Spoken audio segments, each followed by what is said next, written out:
press the button to mute, and you press it again if you want to speak. Good morning and welcome to this shadow hearing titled Kidnapped and Disappeared, Trump's Assault on Chicago. I'm Congresswoman Pramila Jayapal. I represent Washington's 7th Congressional District, and I'm the ranking member of the Immigration Subcommittee of the House Judiciary Committee. I want to welcome all of our witnesses. Thank you so much for being here this morning and for helping us shed a light on what is happening to your families, to your communities, and to your city. With 19 members of Congress here from all over the country, this is the largest act of congressional immigration oversight since Trump took office.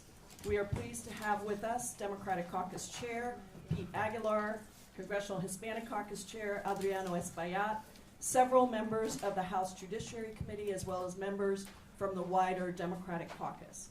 I want to give special thanks to Representative Danny Davis for hosting us here in his district, to Cook County President Tony Preckwinkle and Commissioner Alma Anaya for hosting us in this room, to Representatives Chuy Garcia, Delia Ramirez, and Robin Kelly for their partnership in organizing today's field hearing, as well as a number of roundtables on how the Trump administration is attacking the people of Chicago under the guise of enforcing immigration law. I also want to recognize the leadership of Judge Ruben Castillo, who is chairing a new commission to document abuses happening here in Chicago and is with us in this audience.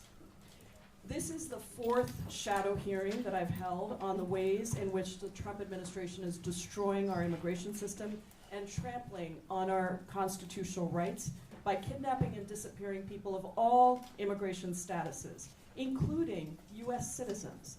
Today, we continue our congressional duties on this fact-finding mission. You will hear a few of these stories from folks right here in Chicago and learn how this impacts all of us and how the administration is using its operations in cities like Chicago, LA, and Washington, D.C. as a blueprint for the rest of the country. A few housekeeping items before we begin.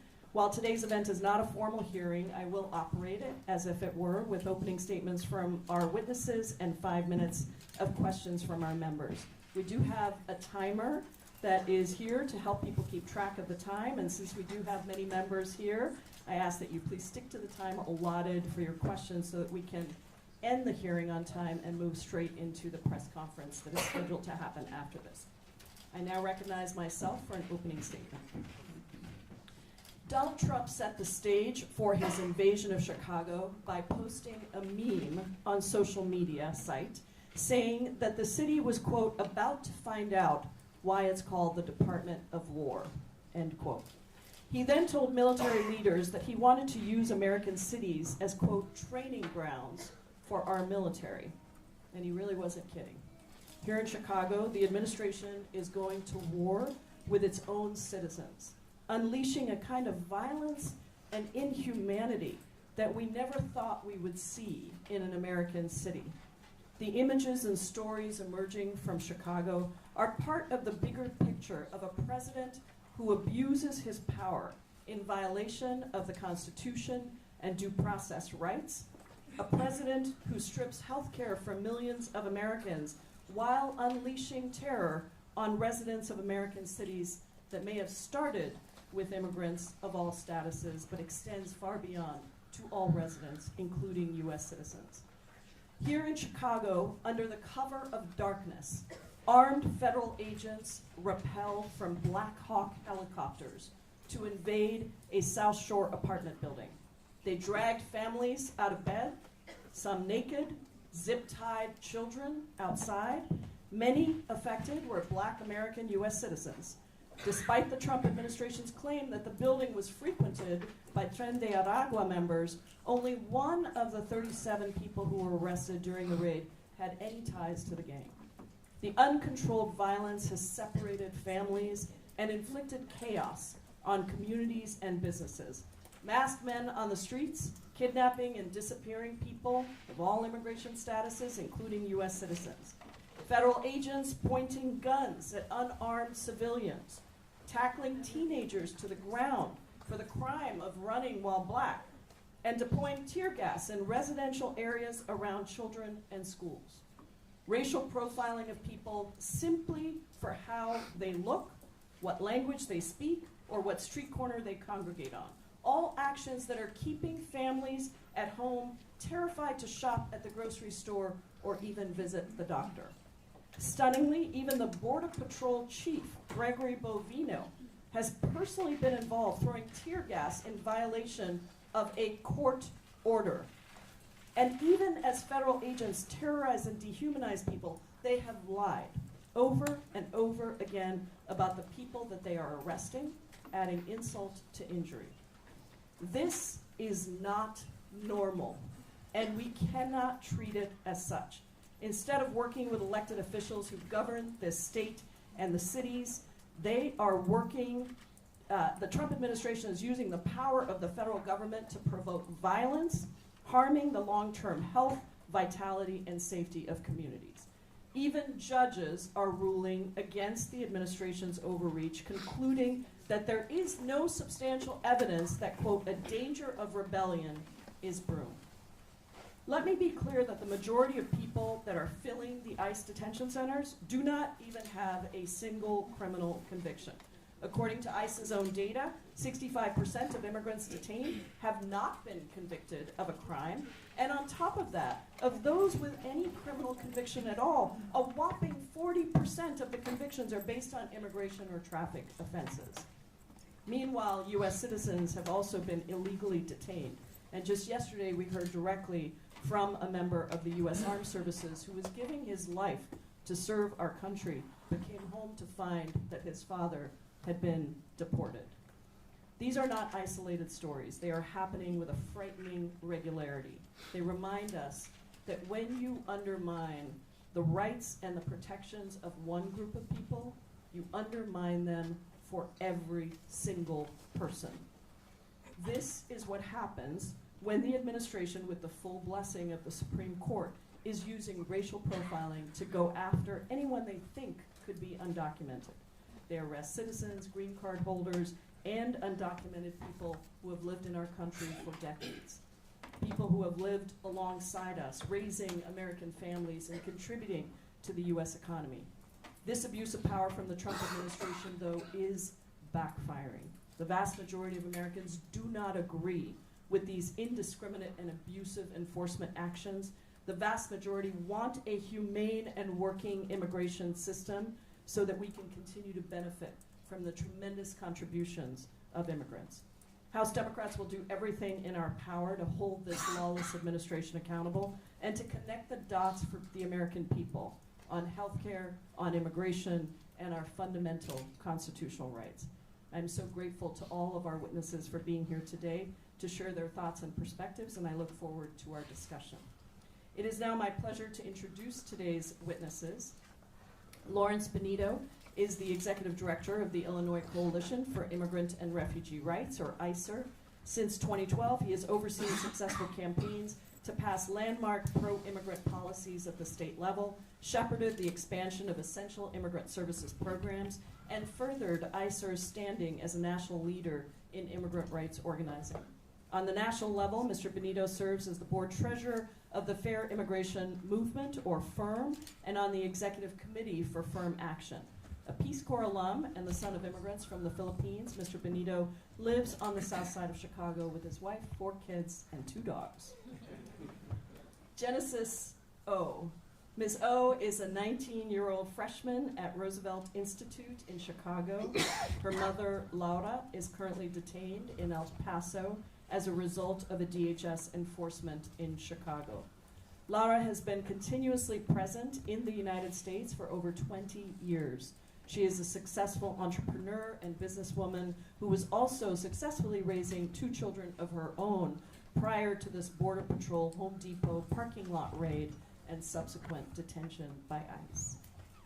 Reverend David Black is a senior pastor at First Presbyterian Church of Chicago and an ordained teaching elder in the Presbyterian Church. He began pastoring First Church in 2020. He is spiritually rooted in Quakerism and grew up in a diverse array of Protestant and evangelical churches around the world. He graduated from Princeton Theological Seminary in 2018 with a Master of Divinity, Master of Arts in Christian Education and Formation with a focus on ministry with young people and a certificate in Black Church Studies. Pastor Black's ministry has been focused on empowering individuals and communities who have been marginalized and dispossessed. Last month, while peacefully protesting and praying outside ICE's Broadview facility, Pastor Black was shot in the head by a pepper ball gun. Bob Ryder is the president of the Chicago Federation of Labor, or CFL, the third largest central labor council of the National AFL-CIO. Mr. Ryder is a third-generation member of the International Union of Operating Engineers, Local 150. His family's roots in the labor movement run deep with backhoe operators, crane mechanics, railroad workers, public safety officers, and teachers. In his role as the president of the CFL, Mr. Ryder serves on executive and advisory boards for labor, civic, and community organizations across Chicago and Cook County, including the Cook County Health and Hospital System, United Way of Metropolitan Chicago, and ABOC Bank. Mr. Ryder holds a bachelor's and master's degree in political science from Eastern Illinois University and a Juris Doctor degree from IIT Chicago Kent College of Law. Julia de Jesus Alejandre grew up in Chicago's Latin Northwest Side and is the executive director of Palenque LSNA. Palenque LSNA is a proud member of the Illinois Coalition for Immigrant and Refugee Rights, Organized Communities Against Deportation, and Illinois Access to Justice Networks. Together, they represent hundreds of community organizations and thousands of neighbors rapidly responding to the intensification of the increasingly dangerous federal occupation of the city and the state that affects all Illinoisans. Ms. De Jesus Alejandre was selected by the Field Foundation for the Leaders for a New Chicago Award. She has also received the Kellogg Foundation's Emerging Leaders Fellowship and the Cultivate Women of Color Fellowship. She holds an MA in Community Development from North Park University in Chicago and a BA in Sociology and Latin American and Latino Studies from the University of Illinois at Chicago. Ani Huamani is a proud immigrant from Peru and a mom to two young boys being raised on the Southwest Side. Ani came into organizing in the labor movement by supporting unionized hotel staff fighting for fair contracts. She holds a master's degree in public administration from the University of Illinois at Chicago and currently serves as the Treatment Not Trauma campaign strategist and immigration defense coordinator at the Brighton Park Neighborhood Council. She currently helps co-lead the Southwest Rapid Response Team and assists in coordinating Know Your Rights trainings throughout different organizations and schools in the Southwest. Finally, Mr. Fee, Kevin Fee, is the legal director for the ACLU of Illinois. Since joining the ACLU in 2022, Mr. Fee has worked on a wide range of constitutional issues, including serving as counsel to oversee implementation of the ACLU's consent decree against the Illinois Department of Juvenile Justice. Before becoming legal director earlier this year, Mr. Fee was named as the first director of the Illinois Constitution and Democracy Project at the ACLU of Illinois. A graduate of the University of California, Berkeley, and Harvard Law School, before joining ACLU, Mr. Fee was a partner in the Chicago office of Sidley Austin, where he worked for nearly 20 years. While at the firm, Mr. Fee handled a broad range of civil and criminal litigation and investigations and chaired the office's pro bono committee, working closely with civil rights groups and other public interest organizations. We welcome all of our distinguished witnesses and thank them for participating in today's hearing. We ask that you summarize your testimony in 4 minutes, and to help you stay within that time, there is a timer. Look at that. Here to help you keep track of time. Mr. Bonito, you may begin. Good morning. My name is Lawrence Bonito, and I'm the Executive Director of the Illinois Coalition for Immigrant and Refugee Rights, a statewide coalition of over 100 member organizations working to make sure all people, including immigrants, are afforded the dignity and respect that everyone deserves. ICR has deep roots across the state as we will be celebrating our 40th anniversary next year. Thank you to Congresswoman Jayapal for organizing this hearing, to members of the Illinois delegation for your leadership, and for all the members who came to Chicago and Illinois to bear witness to what is happening at this moment. Since the beginning of September, we have seen a marked escalation by ICE and CBP across Chicagoland, with a surge of agents whose only goal is to brutalize our region, disappear our neighbors, and disrupt daily life for all people. It's clear from this operation that the Department of Homeland Security is an increasingly lawless, unaccountable agency, and that ICE and CBP agents are going rogue by violating constitutional rights and bringing violence to our communities every single day. These actions have devastated communities, disrupted workplaces, and created a climate of fear that affects everyone. This DHS escalation is a direct assault on our families, our freedoms, and our futures. The breadth of this operation cannot be understated.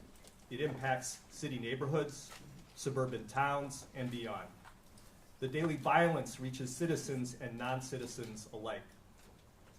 ICE murdered Silverio Villegas Gonzalez, a father living in the suburb of Franklin Park, after dropping his children off at school. DHS staged the violent mass raid on the South Shore community, where CBP staged a middle-of-the-night stunt meant to disappear immigrants and dehumanize citizens.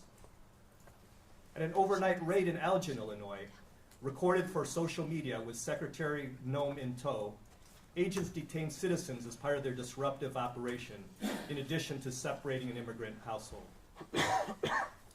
CPB staged a march through downtown Chicago, where they abducted entire families enjoying a day in the city. Greg Bovino explicitly admitted to racial profiling during this event. This is also to say nothing of the raids and neighborhood escalations that ICE and CBP conduct on a daily basis, including the use of chemical weapons, intimidation, and recklessness. They never present warrants and routinely lie about the nature of their operations. But our communities are organizing and asserting our rights to protect our neighborhoods as best we can. Since last November, we have ramped up our Know Your Rights education program. We operate the Family Support Hotline to ensure families have access to needed community and legal resources. And we coordinate a statewide network of rapid response teams who observe and document immigration enforcement activity, which helps to spread the reality of ICE's violence, as well as create a record of the administration's hostility. Every day we see the power of our community in the face of horror that otherwise feels unending. To close, this is a moment for all eyes to be on Chicago and Illinois, from the halls of Congress to everyday people across the country. Every day, the Trump administration is becoming more like the regime, bullying its way into a power grab, one that is bringing its lawless actions to our state, our city, and our communities. Congress and everyday Americans must see that this is the administration using the government as a weapon against its own people. As we organize to ensure that the rights of all people are upheld and continue to advocate for an immigration system that prioritizes dignity and respect for all, we ask members of Congress, especially those representing districts outside of Illinois, to keep sharing these stories you're hearing today. If this horror, aggression, and violence at the hands of the federal government is happening here today, it can happen anywhere else tomorrow. Thank you. Good morning, my name is Jennifer Osuna. I am writing this letter to support of my mother, Laura Murillo, who is currently detained by ICE. My mother has resided in the United States for over 20 years and is the mother of 2 daughters, both of whom are United States citizens. Her absence has completely changed our lives and placed an overwhelming burden on me and my younger sister. My mother has always been the backbone of our family. She is a hard-working woman who has dedicated her life to providing for us, raising us as a single mother through many restless nights of hard work, just to give us everything we need. All she cared about is running her small restaurant business to keep food on our table. She kept our family going, selling food she made herself on the streets of Chicago, often in horrible weather conditions. Now that she has been taken from us, I am left to run everything she left behind by myself. And I take care of all her responsibilities far beyond what I can handle at night. I'm only 19 years old. I'm still a kid who has so much to learn, and yet I feel like in the last 4 weeks I've grown up fast, taking all of my mom's responsibilities as fast as she was taken away from us. I don't know what to do in this moment. I do feel alone without her, and it's really affecting my overall mental and physical health. Not to mention my education. My sister has special needs requiring a lot of attention and care for her own needs. I came home from one of my mom's shifts, and I still need to find a way to put food on the table for my little sister and me.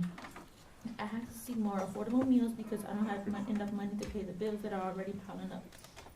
I can't go and run her shifts and do what she did while working and still meeting my full potential because I have school.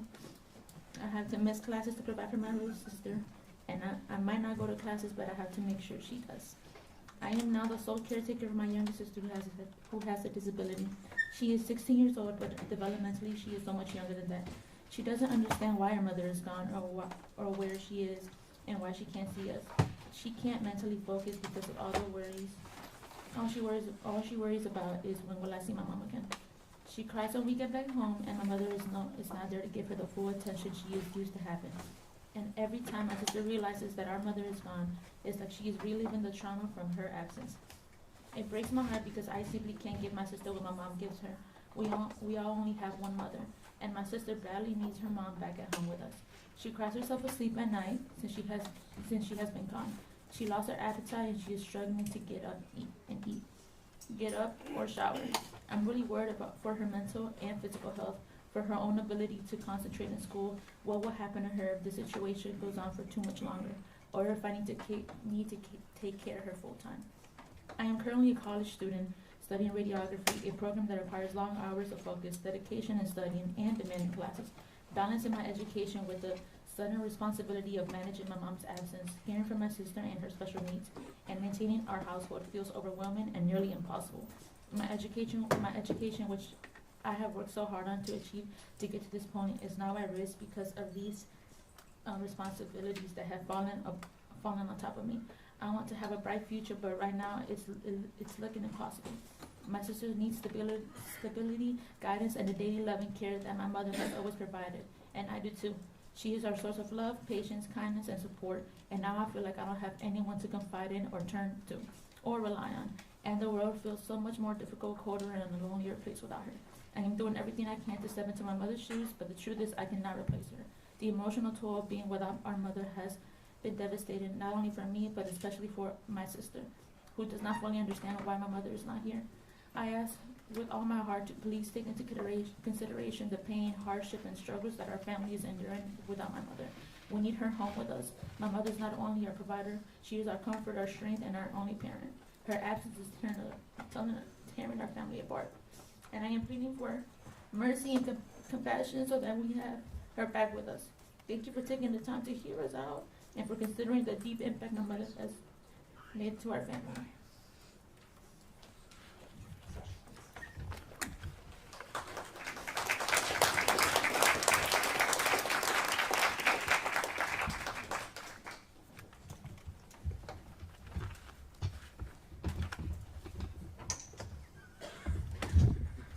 While we are sitting here, masked men who are equipped for war are terrorizing communities in Chicago. They are kidnapping Americans without regard of their citizenship status and with utter contempt for due process. They're deploying chemical weapons on public streets, deliberately violating clear legal boundaries. I believe this is only the beginning. We are witnessing the Trump administration testing what they can get away with as they prepare for a broader consolidation of power which cannot be removed with free and fair elections. The temporary restraining order issued by Judge Sarah Ellis should be improving the conditions of those exercising their First Amendment rights in Chicago. But Bonito and his henchmen are showing mocking contempt for the rule of law. Instead of enforcing the law, state authorities have applied their efforts to replace the vicious escalations of ICE at Broadview with the oafish brutality of Illinois State Police. Peaceful protesters continue to be clubbed, beaten, and dragged out of designated free speech zones to be arrested on ludicrous charges. Meanwhile, we are witnessing ICE operating behind the shield of ISP, enjoying even more flexibility and efficiency than they had before. They break the TRO on a regular basis, free of concern that any other law enforcement agency might actually enforce the law and hold them to account. It feels like a very low bar to ask the Democratic Party to simply not be actively complicit in ICE's activities. The Illinois State Police must be removed from Broadview and all charges against protesters dropped immediately. Moreover, when ICE and CBP are violating international law, U.S. law, and their own policy manuals all at once, an impressive triple threat, they must be held to account. When rogue police break the law, they are arrested. Instead of activating ISP to attack protesters, Pritzker and Attorney General Raoul can and should use the state police to rein in and arrest ICE officers who break the law. When an agent conceals his identity as a matter of routine, he is breaking the law. When he assaults someone without cause or provocation, he is breaking the law. When they routinely abduct people by force without due process and explicitly on the basis of racial profiling, they must be stopped. There's a saying from the scriptures of the Old Testament which often comes to mind for me these days. Where there is no vision, the people perish. If you do not have vision, then look to those who do. This country is full of people who have been striving for generations, full of faith and against all odds, for the realization of a society which is truly democratic and free. Look to those who put their bodies on the line week after week to fight for the freedom of our neighbors. Look to the teachers, abuelas, social workers, care providers, clergy, who are facing down a menacing and anonymous secret police force with nothing more than prayers and songs of liberation, $40 respirators, and bicycle helmets bought on credit. There is a new democratic movement in this nation. It is pluralistic and it is intergenerational. It is spiritually rooted and uncompromising in solidarity. It is time for the Democratic Party to decide if it will be the party of the people, the party of liberation and of justice. The old American dream of a truly liberated society built on a foundation of justice and reconciliation, equity and accountability is still a living dream.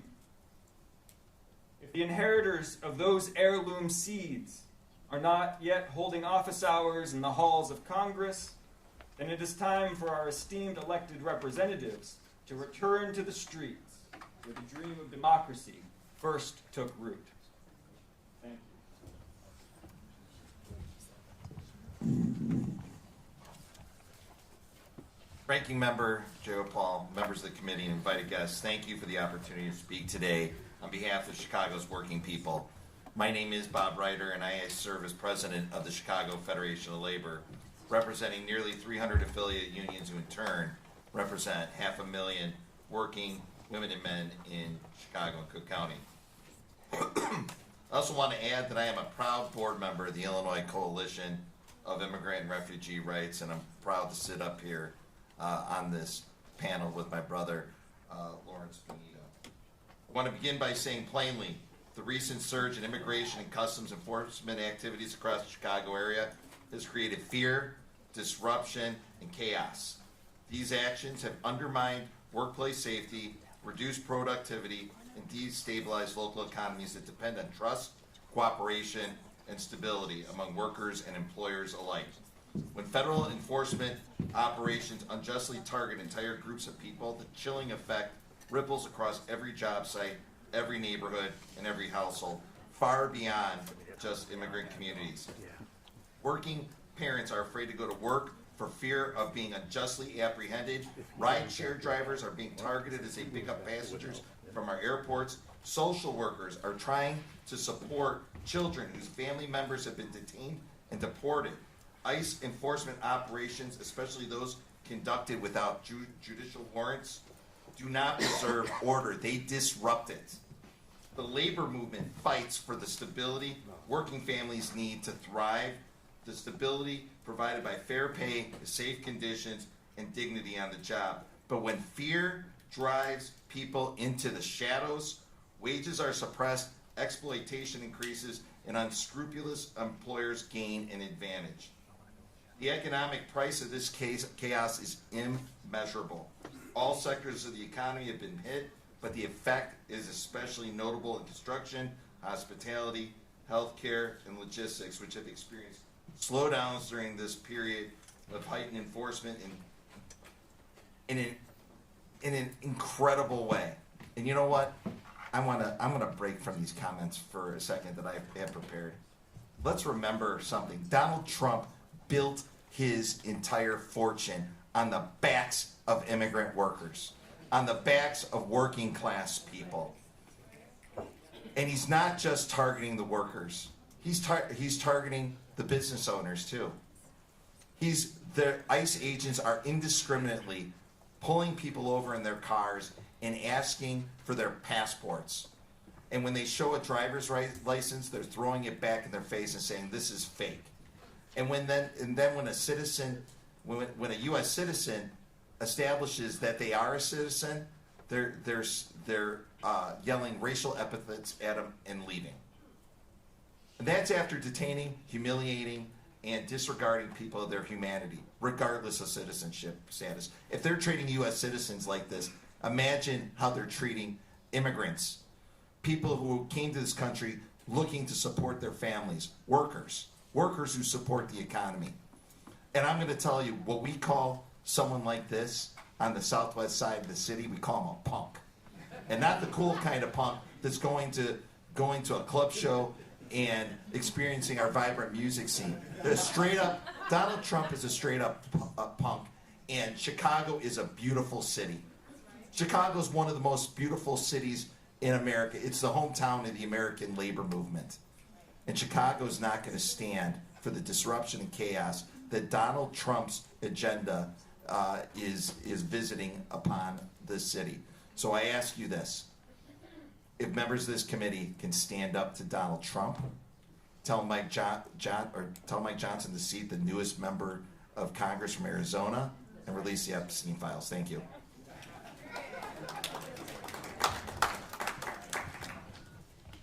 Good morning. Thank you to the Illinois delegation for putting this together. Thank you, Rep. Jaya Paul, and especially to my sister in the struggle, Representative Delia Ramirez. My name is Juliet de Jesus Alejandre. I'm a Latina born and raised in Chicago. There's over 1 million of us in the Chicagoland area. Some of us have gotten here yesterday, and some of us have been here for generations, and all of us belong here. Palenque LSNA is a 63-year-old community organization that builds power with immigrant, Black and brown mothers and youth on the northwest side of Chicago. We are proud members of ICER and the Access to Justice Network. Really plainly, my people are being hunted down in Chicago by ICE and CPD and other agencies. Everyday community members, also known as rapid responders, are now the last line of defense against unbridled violent kidnappings of both our beloved immigrant family and neighbor, and also US-born Black and brown Chicagoans. The feds accuse rapid responders of impeding justice, impeding arrests. But what they mean is that they want us to be quiet as they fill our streets with terror. Rapid responders are reminding them and our community members of our constitutional rights to assemble, to due process against unlawful detention and searches, because of the work of everyday Chicagoans who take out our phones to record. We are able to win court cases, reaffirming that the violent and scary ones are the federal agents. We need all levels of government to enforce our wins. All rapid responders knew how risky this work was becoming on September 18th, when a video went viral that was recorded by 2 rapid responders showing aggressive ICE agents threatening to arrest them for filming them as they staged across the street from our local high school. Since then, the violence against all Chicagoans has escalated, and almost every day, rapid responders face violent arrest by ICE and CPD, get guns drawn on them and tear gas thrown at our community members. Rapid responders are school social workers, mothers and caregivers, church members, artists, elders, who now find ourselves responsible for alerting and verifying our neighbors when masked men with chemical weapons and big guns drive recklessly into our streets, lined with bungalows, 2 flats, and apartment buildings filled with multi-generational families to cause absolute terror. Our only weapons are whistles we wear around our necks, our phone cameras, and the power of love, and the belief that we cannot allow our city to be taken over.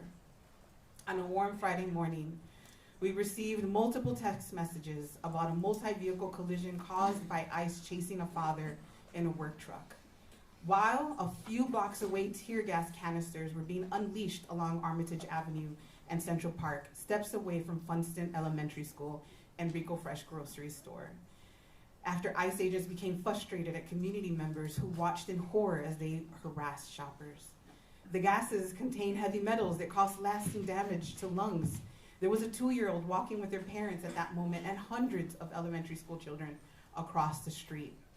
In that same moment, within half an hour of that situation, federal agents threw more tear gas outside of Humboldt Park Health, where Alderperson Jesse Fuentes asked with so much grace and clarity to see the signed judicial warrant for the injured patient whose medical rights were being violated by still 2 unidentified agents, who then violently detained our alderwoman, a US-born Latina and elected official. This is it. Sound all the alarms. Do not let them break Chicago, because we will not let them.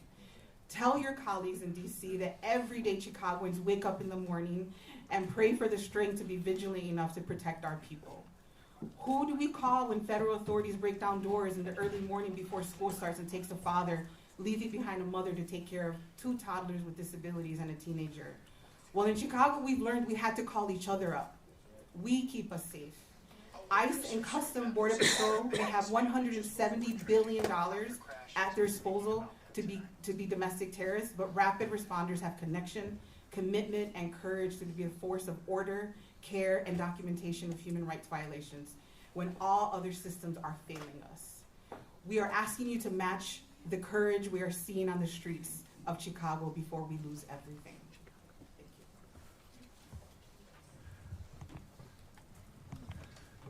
you. All right. Good morning, everyone. My name is Huamani. I live on the southwest side of Chicago and work in Brighton Park as the Immigration Defense Coordinator at the Brighton Park Neighborhood Council, an organization based in Illinois' 4th District. Thank you all for having us here today and listening to us. For weeks, my home, the southwest side, has been the center of immigration enforcement actions at the hands of ICE and Customs and Border Protection under the guise of safety. For weeks, my neighbors have experienced indescribable fear just for existing. They are scared to take their children to school, to watch a soccer game at a local park, pick up medicine for their loved ones, or go on a grocery trip. We have consistently heard the lies and false narratives the Trump regime has spread about Chicago just to justify their power grab as they send masked, armed federal agents into local communities. The presence of ICE, DHS, and CBP as part of Operation Midway Blitz and Operation at Large have wreaked havoc on our neighbors. The Southwest Rapid Response works as a collective of community leaders to respond to sightings of ICE in the neighborhood, document detainments, and follow up with families whose loved one was abducted. On September 8th, one of the first day of Operation Midway Blitz, 3 members of our community were ripped away from their families within the span of an hour, including a beloved flower vendor. In the time since, we have documented countless people who have been indiscriminately detained.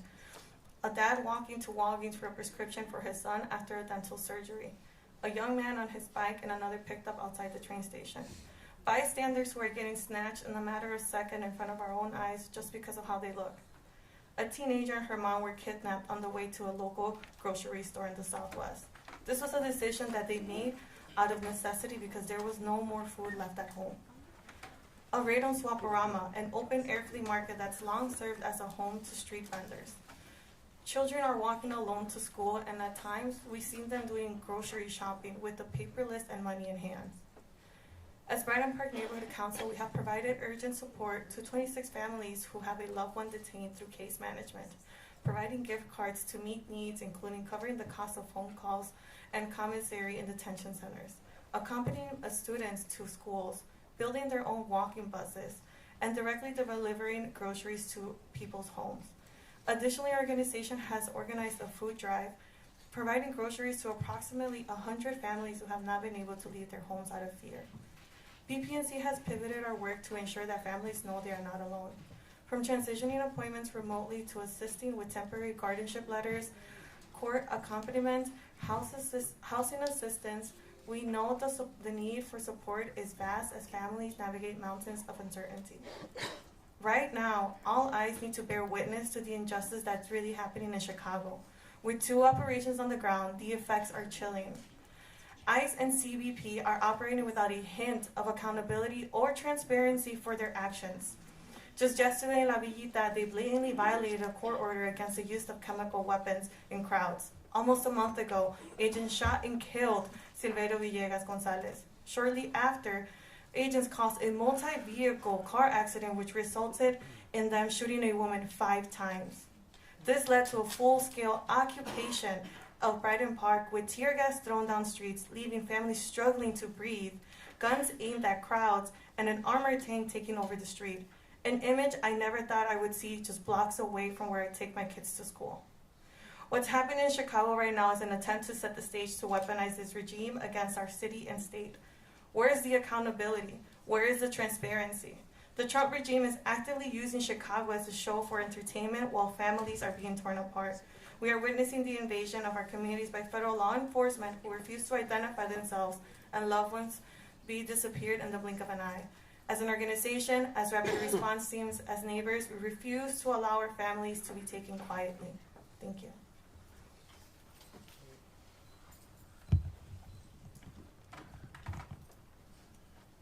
Morning.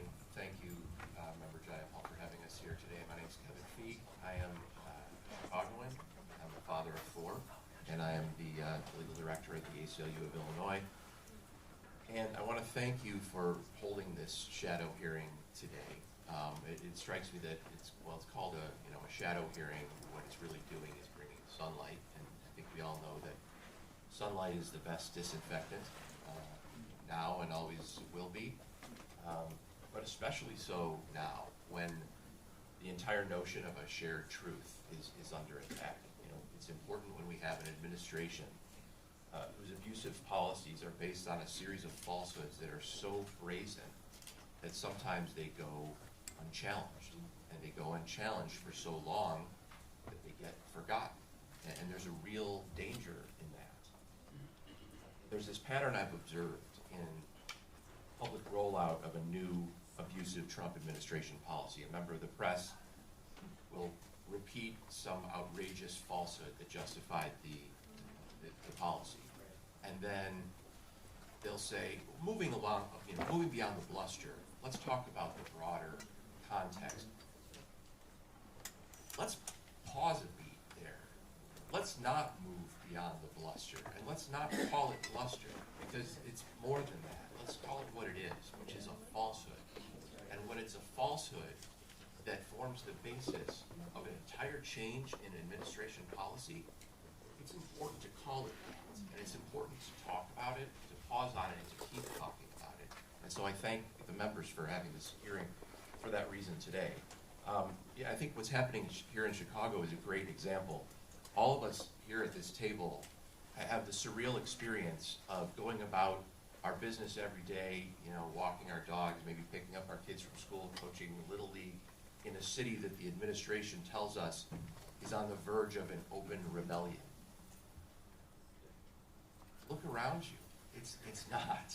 I mean, walk outside. It's outrageously false. And yet that is the justification for bringing troops to the streets of an American city. And what's happening with the ICE operations is another great example. We get understandably wrapped up in the horrors of the daily abuses, but pause for a moment. Why are we doing this again? Does anyone even remember? I recall hearing about a supposed migrant crime wave. Well, that doesn't exist. Study after study shows that immigrants commit crimes in smaller numbers than U.S. citizens and native-born Americans. I recall hearing about removing the worst of the worst, but the fact is the vast majority of people that they're detaining do not have criminal records and are ordinary working people. And I recall hearing about the need for people to follow the law. Well, they're arresting people when they show up to courthouses. People trying to take part in our legal process, take part in asylum proceedings that are sometimes dismissed for the very purpose of these people being detained. So why are we doing this again? And I have to say, one very grounding thing about being a litigator in these times is that we get to appear in courtrooms. And courtrooms are places where the why matters, and they're places where you can't just move past the bluster. If you say something, you have to put forth your proof. You have to put forward evidence to prove that it's true. And time after time, federal judges in this city and across the country are lining up the actual facts of what's going on in the ground and examining the claims of the Trump administration against those facts and finding those claims wanting. It's a common thread that runs through the opinions that have come out of federal courtrooms in Chicago these past few weeks. You can say there's a rebellion or a danger of rebellion and that it's impeding law enforcement, but there are videos and witnesses, and when they are lined up and the court looks at them, they determine that those claims are just not true. Likewise, you can say that clergy and protesters and members of the press who are out there, bravely exercising their First Amendment rights are a violent mob that need to be controlled by near lethal munitions. But then you have to, in court, look at the video of Reverend Black being shot in the face with a pepper ball while he's peacefully praying and ministering to the people. It doesn't line up. So the truth is out there for those who care to look. Courts across the country have been looking at them and weighing them and finding the Trump administration's claims wanting. Mr. Fee, if you could just wrap up. And I thank the members for shining a light on the stories of these brave people here today and for bringing sunshine to this process. Thank you. Thank you all so much. I know this is hard to even compress what we have to say because there's so much, and I deeply appreciate all the personal stories and the work that all of you are doing. We're now going to proceed under the 5-minute rule for questions, and I think we're going to have somebody sit right up here because we don't have a timer like we normally do. So this is Morgan. Thank you, Morgan, for being our human timer and helping us to make sure we stay on time so we can get out to the hearing, to the press conference on time. All right, I'm going to start with mine. Ms.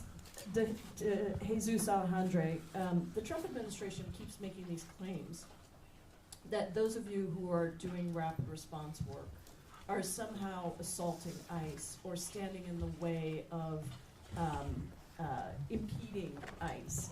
Can you just set the record straight for us and tell us about what the rapid response networks are doing and the work that you're doing to support communities who are under attack and being terrorized by ICE? Yes, thank you. Rapid responders are regular people. And literally, this is our weapon, and this is what we do. So we need to document what we don't know who's coming into the community. They're masked and unmarked cars, often looking like they bought something off of Apple, like they bought a uniform off of Amazon. So we don't know, so there's an alert that goes out, right? So you hear people honking horn, and these are just regular Chicagoans, right? Some people have gone through training around what does an ICE agent look like and what does Customs and Border Patrol person look like, right? But often they don't look like any of that, right? And so these are folks who've been trained just to know, and also to know the rights, right? And how to try to stay calm in a situation, to remind everyone, regardless of their immigration status, what are the constitutional rights. And the impeding, right, they will say our presence is impeding, right? Our yelling is documenting, impeding. right? And You're our documenting so that we they have a don't want to record. be documented because everything that they're doing is illegal, it's unconstitutional, it's violent, and it's dangerous. And so the mere fact of us just being present on our porches yelling, they're saying that that's impeding. And it's not. We have the right to do all of those things. And our footage is being used in court, Yeah. right? And they obviously don't want that. However, again, what we need is enforcement of those court rulings as well in our community. Thank you so much, and I appreciate, Mr. Fee, you're saying that we're, doing a shadow hearing, but we're bringing light to this because I think that documentation is a critical piece of the court records. ProPublica recently published this shocking investigation that revealed that ICE and the federal agents that work with them have detained at least 170 American citizens during their immigration enforcement actions. They accused many of the citizens of, quote, obstructing or interfering with enforcement, even of assault, and they only had those charges then fall apart under any kind of scrutiny, going past the bluster, as you said. Here in Chicago, we know that there have been multiple U.S. citizens who have reportedly detained during an immigration raid. Can you just talk a little bit about how the aggressive tactics of the administration are violating the rights of everybody? And again, a reminder that due process rights accrue to everybody, but can you just talk about that for anyone who might be watching the live stream and wondering, how does this affect me? I'm not an immigrant, I'm not, whatever label they might want to attach to that. Absolutely, and you only have to look at two of the many pretty well-publicized incidents over the last few weeks of very broad-based raids in Chicago to see that many U.S. citizens, for example, are swept up in these raids. There was a military-style attack on a South Shore apartment building, a 130-unit building that you mentioned, Member Jayapal, in your opening remarks, where they simply rounded people up, according to reports, and asked questions later. Now, law enforcement is supposed to work the opposite way. It's supposed to be targeted. You're supposed to get a warrant for a particular person who you have reason to believe has committed a crime, and go over that person. Go over to find that person's pursuant to a warrant. You're not supposed to essentially stage a hostage operation where you round people up and then release the people that you don't want after zip tying them in the back of U-Hauls for a few hours. They were zip tying children at the building. And that's only one example. There was a work crew at a cemetery in Forest Park that was recently gassed. They had their belongings taken from them. One of them had to go to the hospital while still shackled for hours and was released into the street in a hospital gown, without his keys, without his wallet, with no way to even get into his own house. And he didn't even know what if anything, he had done wrong. This is a U.S. citizen as well. So this is not affecting some small band of people. And if folks think that they are not at risk, I'm afraid they're sorely mistaken. Thank you so much. I am now going to, my time has expired, so I'm now going to recognize our members, and we're going to start with my colleague from the state of Illinois who's been such a help in organizing this hearing, Mr. Garcia.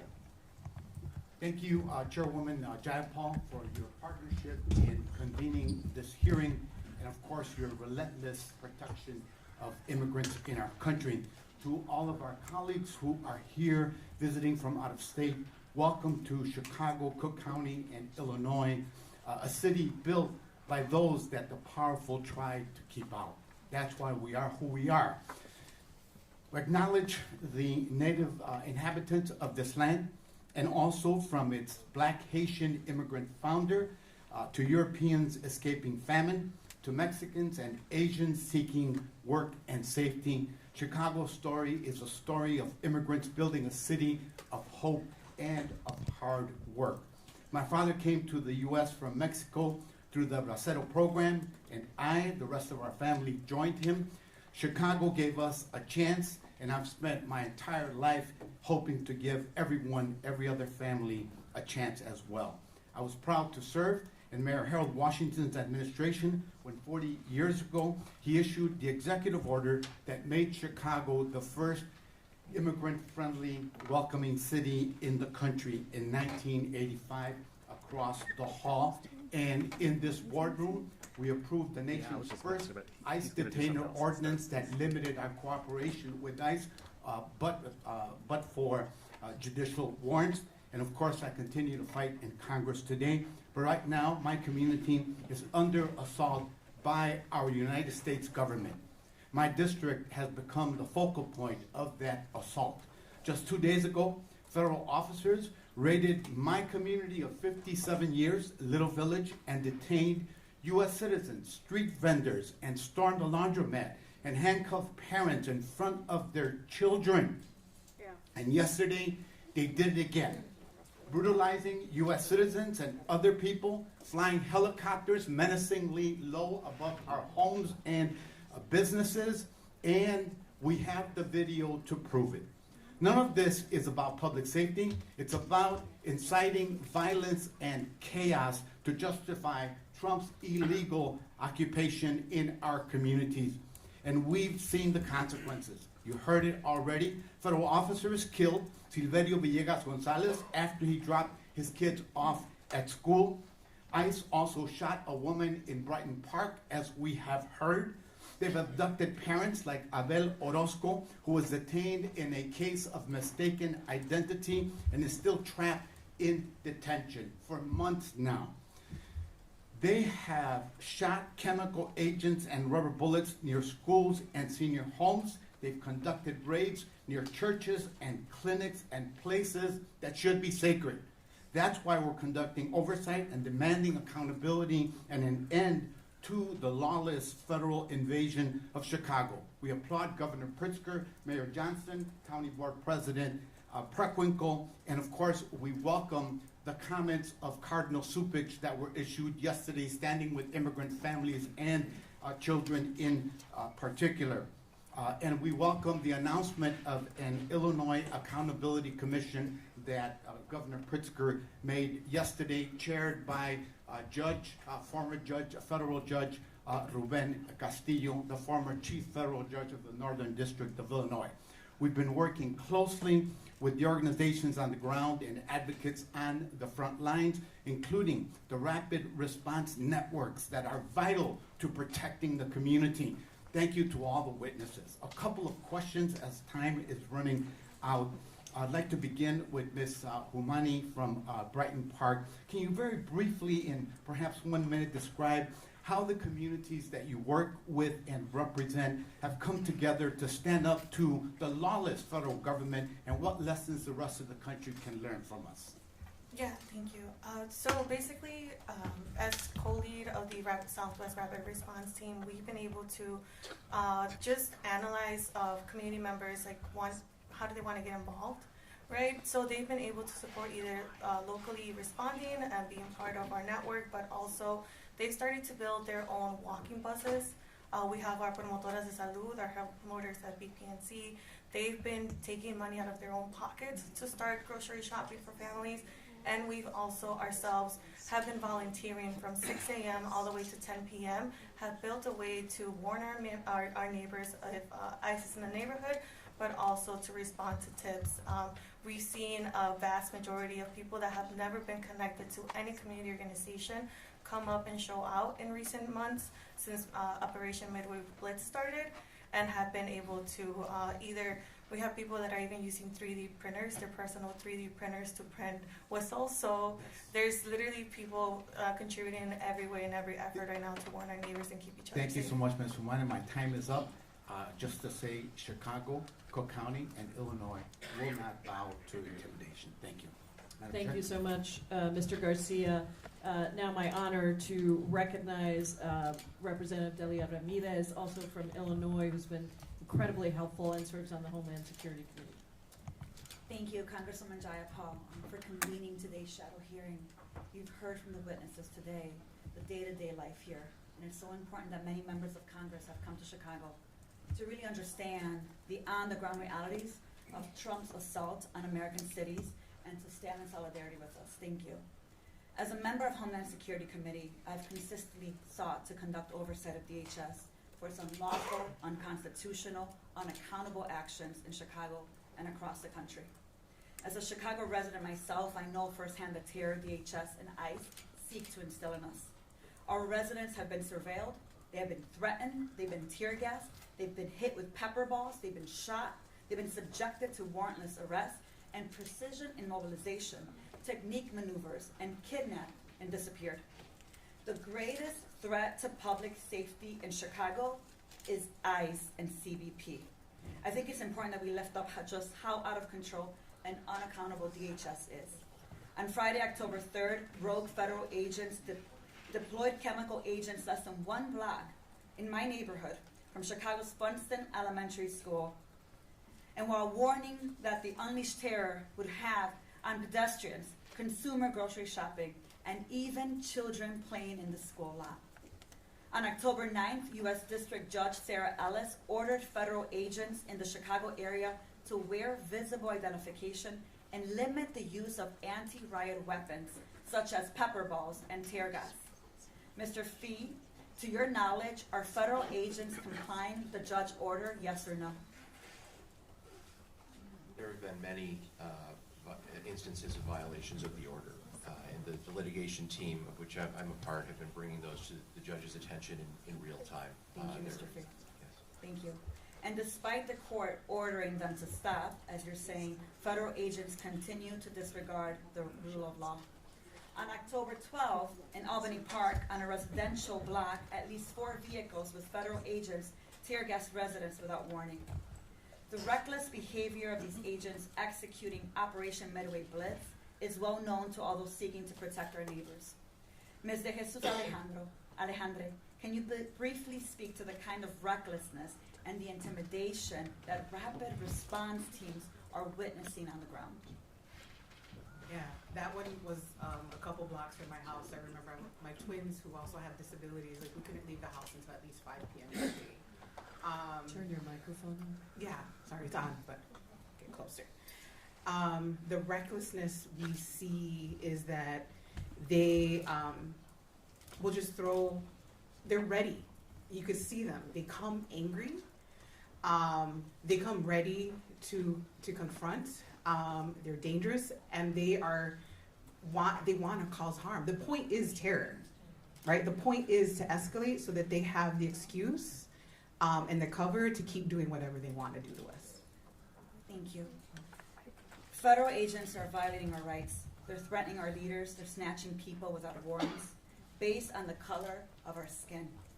2 examples of their unconscionable behavior. One Sunday, September 29th, Noemi, Jaime, and their 2 children were on a family outing downtown Chicago, just a couple blocks from here. They were profiled, separated, and detained. But we fought back, and with the help of NIJC and advocates, Noemi and the children have returned home. And we continue to fight so that Jaime, the husband, could come home. And last Saturday, Ruben Torres Maldonado was kidnapped at a Home Depot without a warrant while picking up material to finish a job to pay for his daughter's chemotherapy. She has stage 4 cancer. She and her family are my constituents. And if you want to know the depth of the administration's inhumanity and immorality, look no further than to Ruben and Ofelia. We are fighting for Ruben, and hopefully in the next few hours, we will get good news on the case. But listen, we could be demoralized. But action is the antidote to despair. We are fighting, we are resisting, we're protecting each other. I could never be more proud than the community, my district, this city, and those of us that are fighting back. Commissioner Jessica Vasquez, who was here just a moment ago, who serves in this boardroom, had to return back to the community. So did Alderwoman Rosana Rodriguez Sanchez and Rep. Lillian Jimenez to deal with the raids that are happening right now in our community.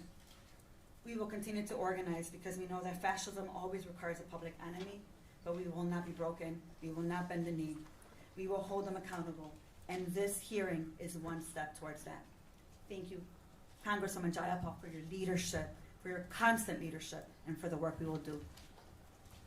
Thank you so much, Representative Ramirez. Next, it's my honor to recognize Representative Robin Kelly, also who has been just an incredible partner on organizing this hearing and providing leadership.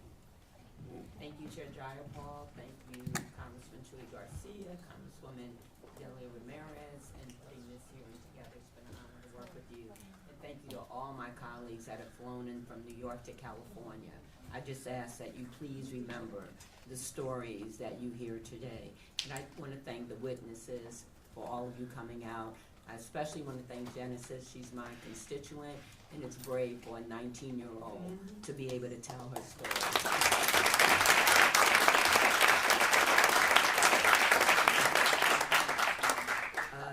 The helicopter coming in the dead of night is in my district, the 2nd Congressional District. The car accident was also in my district, and 2 of those people that they picked up worked for Genesis' mother. And so she had 3 employees, and 2 out of the 3 are no longer there. So how does she run the business? How does she and her sister eat? Pastor Black, I understand that the South Shore apartment building is quite close to your church. Can you describe how this raid has affected your community, the people that come to your church, and do they feel more or less safe with all this ICE activity in the area? Thank you, Representative Kelly. The effect has been horrific. People are afraid to leave their homes. I have congregants who are afraid to come to church. There is nothing that can take away the trauma that has been suffered by those children who were tied naked and put in the back of a U-Haul van. I am beyond horrified by those who are on the front lines, and I would be very happy and satisfied if those who are with us today would stay a little bit longer to join a rapid response team this week and experience what they experience daily, or go to Broadview following this hearing and experience what peaceful First Amendment protesters are experiencing on a daily basis as they try to slow down ICE operations. Mr. Ryder, the Chicago Federation of Labor represents more than 500,000 union members across many industries in Chicago and Cook County. Which sectors have you seen most affected by Trump's administration's mass deportation agenda? Well, specifically, thank you, Congressman. We've seen issues arise in the hospitality, manufacturing, and building and construction sectors. Nothing, though, is immune from Donald Trump's immigration terror operation, as we've seen workers across all industries, including public safety, be detained under questionable circumstances by ICE and Border Patrol. Mr. Fee, can you discuss the consent decree regarding immigration enforcement in Chicago? My understanding is that it limits ICE's ability to make arrests without probable cause or without a warrant. Yes, this is the Castaneda settlement agreement in a consent decree case that National Immigrant Justice Center filed along with Winston and Strawn and the ACLU a few years ago, actually before the Trump administration.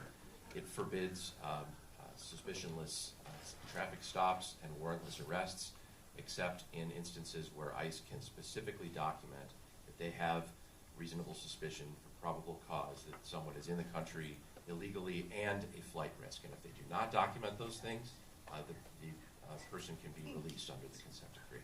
So I'm guessing ICE has been violating this court order, and if you could talk about so.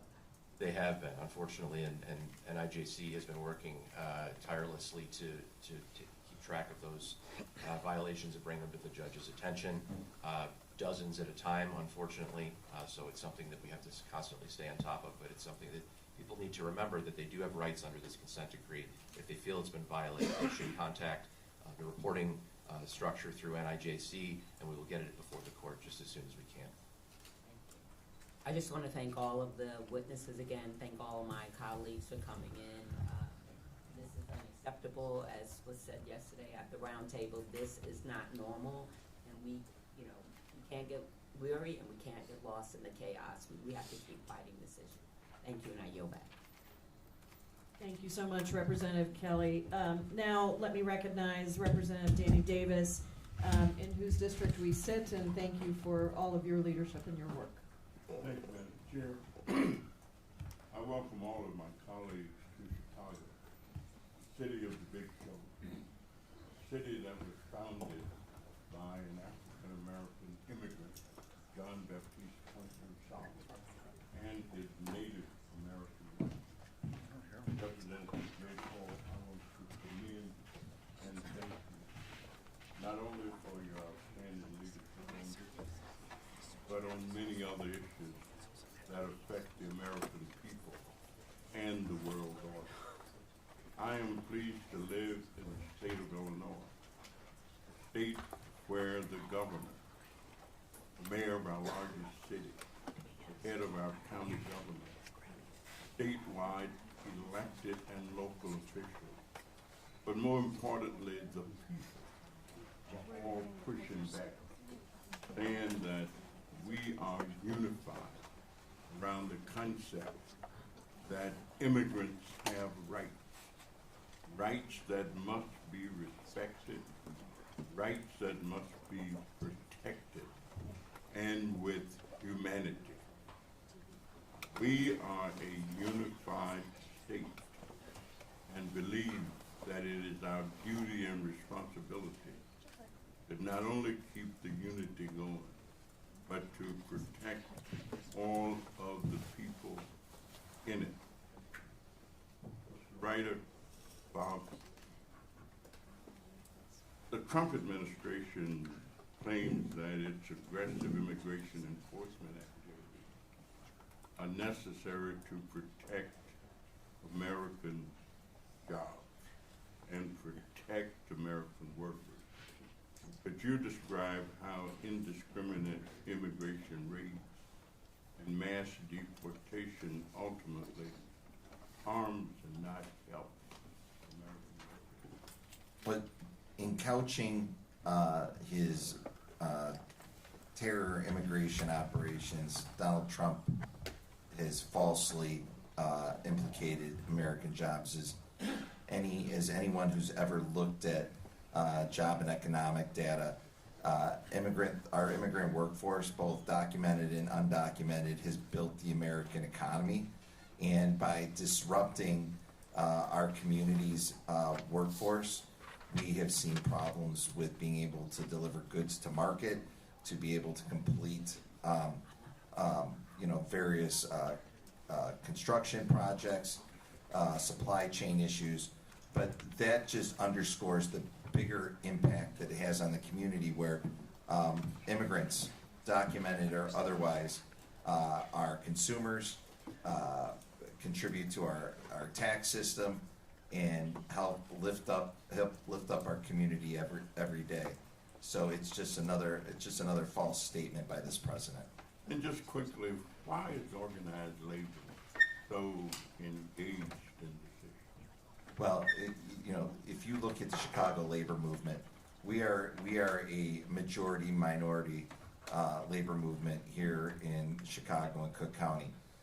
The immigrant community here, whether you go back to the Irish and Italian communities, my great grandfather, who was a Croatian immigrant, to our Latino and Venezuelan immigrants, this city moves every day because of that immigrant workforce. Thank you very much. Thank you, Madam Chairman, for your stand in leadership. Thank you so much, Representative Davis. It's now a great honor to have with us the chair of the House Democratic Caucus, Representative Pete Aguilar from California. Thank you so much, Ranking Member, soon-to-be Chair Jayapal, our Illinois delegation as well, and those representatives from Chicago who are hosting us. Democrats are laser focused on ensuring Americans in communities across this country feel safe and secure. There's no doubt these immigration enforcement actions have made our communities less safe. Instead of targeting individuals with violent criminal convictions, the Trump administration is choosing to disappear people off the streets and zip-tie children together in the middle of the night. Instead of working with Democrats on real solutions to keep communities safe and with targeted immigration enforcement, Donald Trump and his Republican henchmen are making law enforcement jobs harder with this illegal occupation. Instead of securing more funding for police officers, Republicans put forward a budget that cuts their resources. And instead of locking up violent criminals, in one of his first acts as president, Donald Trump released 1,500 convicted January 6th felons back into American communities. Mr. Fee, it appears that the Department of Homeland Security's position in the past has been that these actions are necessary to identify and target the Small percentage, the vast majority, as I understand, there are different studies, but well over 60%, if not more, have no criminal histories at all, and an even smaller percentage actually have violent criminal histories. The vast majority of people being swept up in this deportation program are ordinary law-abiding citizens contributing to their communities. And what about, Ranking Member Jayapal talked about this as well, what about U.S. citizens who have been impacted by the Trump administration's immigration enforcement actions, such as facing arrest or deportation? It's been a near constant feature of this deportation campaign here in Chicago and elsewhere that people are detained detained when they are clearly citizens, when they are stating on video that they are citizens, when they're showing identification that they're citizens, they are nonetheless detained, sometimes for an extended period of time, humiliated and released without apology. Thank you, Mr. Fee. Mr. Bonito, the Trump administration is actively ignoring ICE's sensitive locations policy, which previously prohibited ICE from conducting immigration enforcement at places like schools, hospitals, and courthouses. I'd like you to answer this question, and then maybe Ms. De Jesus Alejandre as well. How have ICE's enforcement actions at schools impacted communities, including children who are U.S. citizens, and how have these enforcement actions deterred individuals from seeking care at hospitals or domestic violence shelters? Thank you for the question, Representative. Obviously, performing regular acts, dropping their kids off at school, going to work, going to a grocery store have become a rather dangerous activity for parents. And so there is a lot of fear. You see parents deciding to keep their children home from going to school as a result, or having to rely on neighbors or rapid response teams to help with basic things like going to the grocery store or running errands. So it does have a chilling effect. Sensitive locations like the court system. So even when people want to follow the law, they're afraid to do so because they're not sure if they're going to be afforded due process, even if they show up, have the documents to prove that they are there rightfully, and then be taken away. And so we are taking additional measures at the state level to try to prevent ICE from being in courthouses, in hospitals, including in our safe schools legislation to include early childhood centers, college, universities, because we just don't trust that the federal government is operating in the best interests of communities and their safety. Thank you, Mr. Benito. Ms. De Jesus Alejandre, from the community aspect. Yeah, what we've seen, there's one local elementary school where 65 families have signed up their children to get picked up and dropped off every day by community members. And the amount of trust you need to have in that moment I can't even imagine leaving your 7-year-old to go with somebody that you're hoping will come back, right? And thankfully, it's all been safe, but that is tremendous. My mother is a community nurse in Humboldt Park on the northwest side, and her 46-year-old patient died, an undocumented mother, because she was too afraid to come to her follow-up appointments, and when her breathing became very, very labored, she told my mom that she was going to leave to the emergency room, but she didn't because she was too afraid, and she died at home. And so that is real, that fear. Thank you for sharing your story. Thank you so much. Thank you. Thank you so much, Mr. Aguilar. Now, it's also a great honor to have with us the chair of the Congressional Hispanic Caucus, Representative Adriano Espaillat from New York. Thank you, Chair. Paul. Microphone. Other members. Thank you, Chair. Paul, and my colleagues that are here visiting Chicago, as well as the witnesses that gave their compelling testimony. Masked agents, anonymous masked agents. We don't know their first names or their last names or their shield number. They come knocking on your door or they come stopping you in the street. The violation of sensitive locations, houses of worship, are now subject to ICE raids.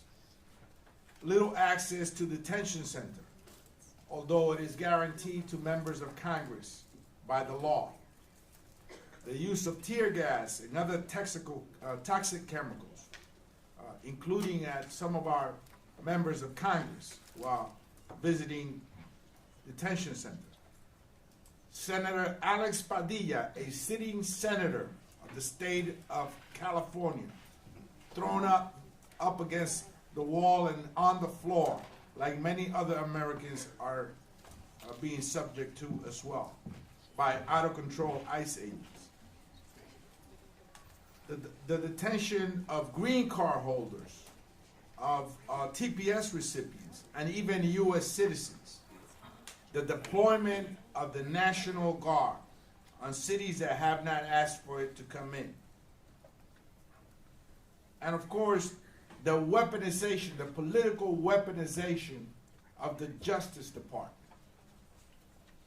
This is the Trump dictatorship. It is not tomorrow. It is not next week or next year. It is now. These are the characteristics of a dictatorship. And so we have to come together, as we're doing today, across the country to preserve our democracy. And I want to thank the chair for hosting us here, Chair Jayapal, and the members of Congress from the Illinois delegation, particularly from Chicago. I have a question for the pastor. You joined a lawsuit against the Trump administration over how it treated protesters and journalists. The case led Judge Sarah Ellis to block federal agents from using tear gas and other weapons on peaceful protesters, and to require body cameras and visible IDs for immigrant agents. Have you seen any noticeable change in these practices? Thank you for that question. The temporary restraining order should have created a difference, and it could have, but we have not seen a visible reduction in the brutal tactics, the use of chemical weapons by ICE against civilians. I think the point that you make, Representative, cannot be emphasized enough. We do not know who these people are. Anyone with access to an Army surplus store could impersonate a federal agent and plausibly receive the protection of the federal government at this time. We need accountability. I've said in multiple interviews, bringing justice where it is needed. Thank you for your answer. Madam Chair, as you know, I came to the United States as a young boy from the Dominican Republic at the age of 9 with a visitor's visa and luggage full of dreams. And I overstayed my visa, had no papers, and now I'm a member of the U.S. Congress. That is the promise of America. We must all fight to keep that promise alive. And the city of Chicago has played a prominent role in making sure that the hope and dreams of people from all over the world are kept alive. So I thank you, Madam Chair, and all my colleagues for coming to Chicago. We have to take this to other places across the country. Yes, this week, Canal Street was raided for the first time in New York City. And I believe that they're coming to all of our cities, and we must be prepared to save our nation. Thank you so much, Representative Espaillat, and also for just reminding us of your personal story, and so many of us have those. I think that is the promise of America. Let me now recognize my good friend from the state of Illinois, Representative Jan Schakowsky. Thank you so much, Camilla, and everyone who is here. But I want to offer a somewhat different feeling. I am so proud of the people of the state of Illinois and all across the country who are fighting back. And I have to think that this is coming through. The people are not going to sit around and just let Trump and his people go after us. There is horrible, unspeakable things that are happening to families. But it hasn't stopped people coming out and fighting and continuing the struggle, because I do believe that we are going to make progress here. More people now believe that what Trump is doing to people, the kinds of things that are happening, are wrong. The majority of people think it's wrong. And it's hard to say that we should encourage people to put their lives on the line. But I do think that there is a step up. And I just want to thank the people here today who have, of all different sorts, who have fought and fought and fought. And I'm just wondering if there is something positive about what we are doing right now, what so many people are doing. It's horrible, it's hideous, it's wrong, but we are calling it out. And I just wonder if we can take some pride in progress and keeping it up and fighting and fighting and fighting. So Pramila and others, I wonder,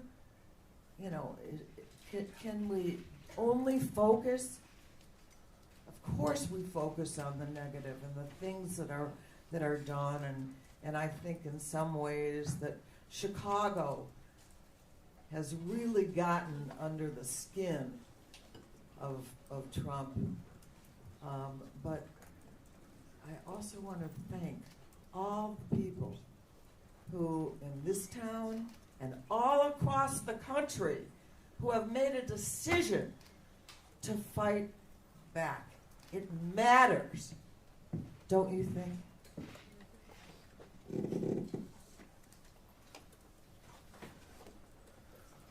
Pamela, I'm wondering if you would agree.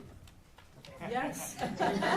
Sorry, I didn't know if that question was directed at one of the witnesses. I mean, look, I'm an organizer, okay, and I have spent 20 years before coming to Congress as an organizer, and I think the work that we have heard about today, that we heard about yesterday at our roundtable, the work that we're going to hear about when we do the roundtables that are happening after this, with people, the community that is coming together, the rapid response networks that are working in coordination to show what it looks like to have a society that welcomes all of us, to show what it looks like to ensure that we are protecting everybody's rights, and that any erosion of rights for any group of people affects all of us. I think that is really what we're doing. Mr. Ryder, it looks like you have a response there. Congresswoman Schakowsky, I have a brief answer to your question. I got a note from a neighbor in my community about a sighting of ICE agents.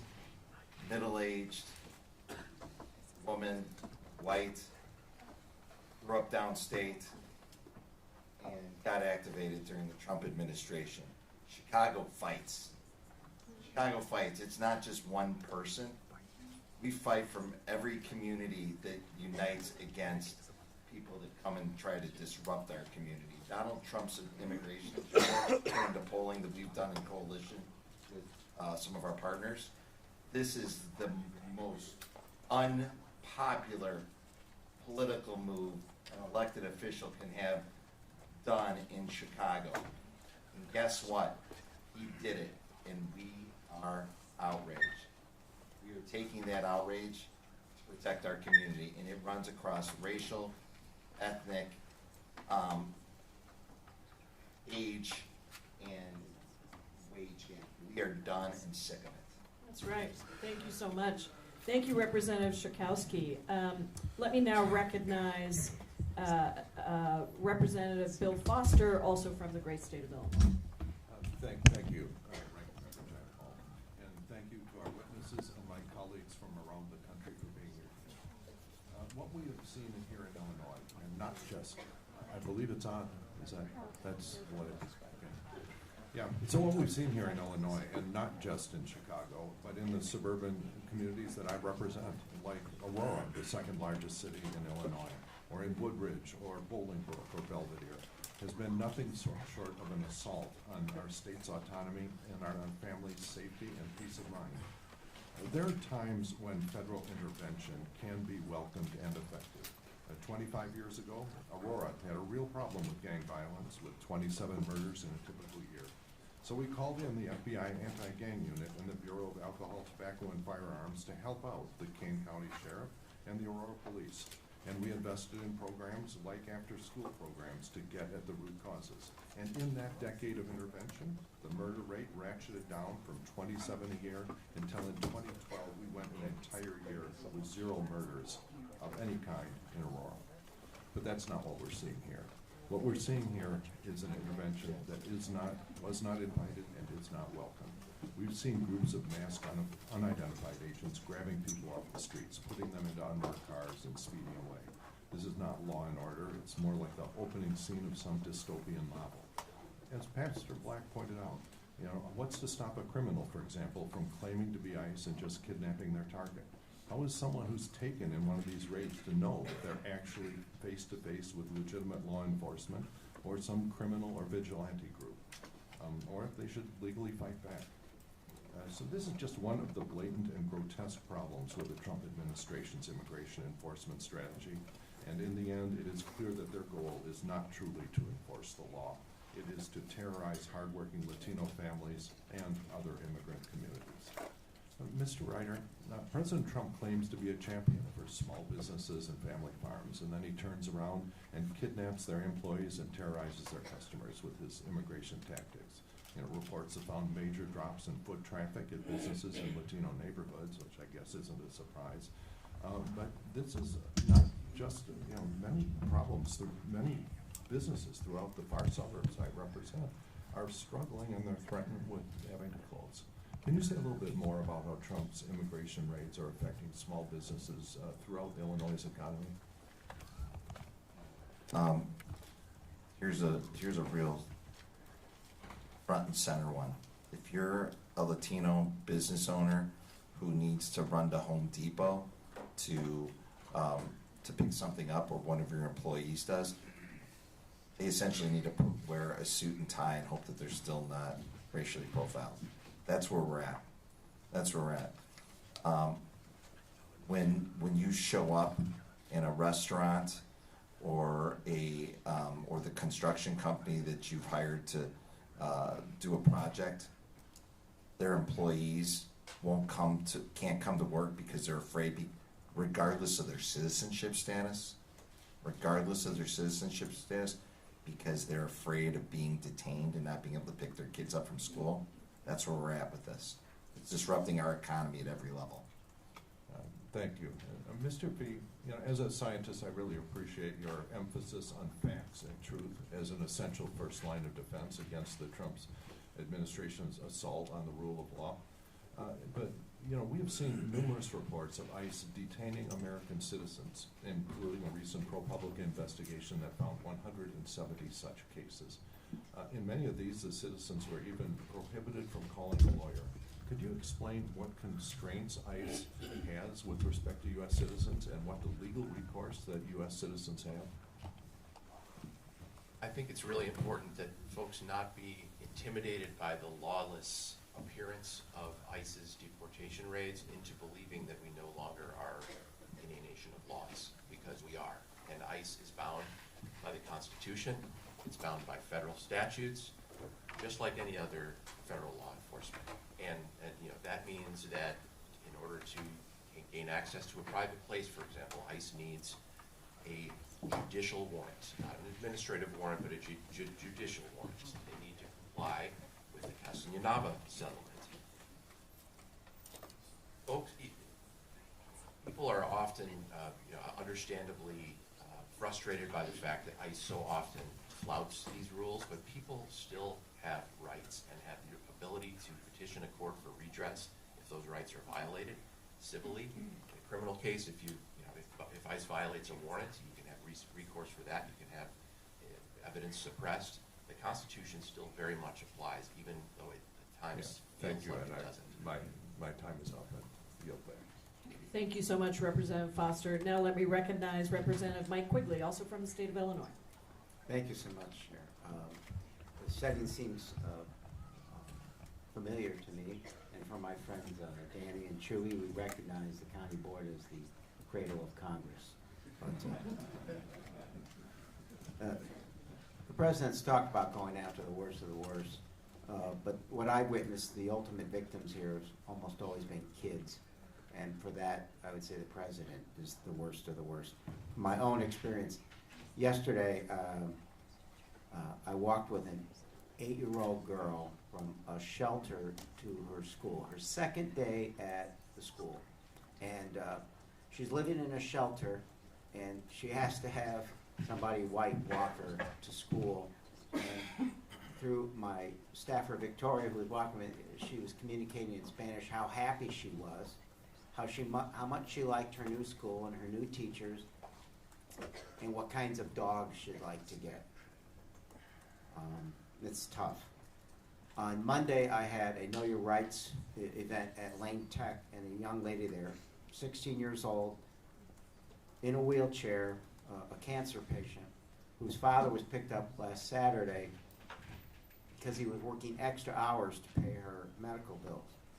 At Bethany House, a women's shelter, we were told that the women are afraid to go out and drop their kids off at daycare because ICE was right there, and they wanted to drop their kids off at daycare so they could go to work, so they could eventually move out of the shelter and have their own home and get GED and so forth and so on. At our domestic violence courthouse, we heard from advocates that when ICE came, women who were trying to get orders of protection, protect themselves and their kids, fled and aren't coming back because of ICE's presence there. So the story is universal. Again, when we're in Little Village and we hear that their business is down 50%, that's all food that puts, that's all money that puts food on the table for kids. So kids are the victims. So from who would like to address this most, when a parent's detained by ICE, could give us a deeper dive in your experience, what's happening to those kids, particularly where the parent was the sole provider and caregiver?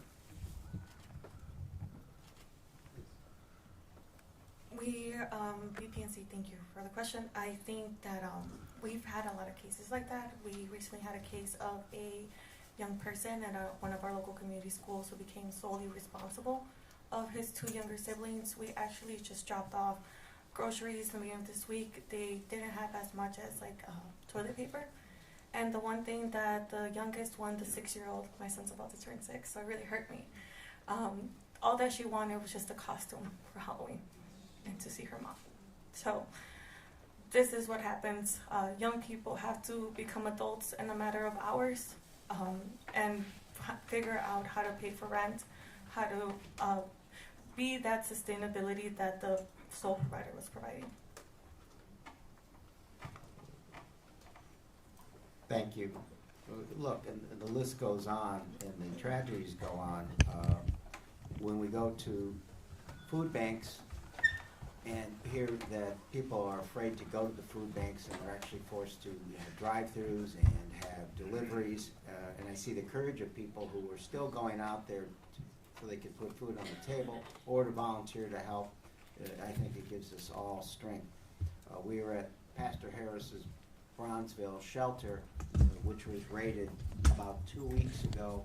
We hear people risking living on the streets, many of them with kids, because they know that's where the raid took place. And they describe the circumstances of the raid, which can only be put into larger terms as sort of a reign of terror, right? Who imagine we live in a country where the President of the United States would say that our cities should be used as training grounds for the military to go after the enemy within.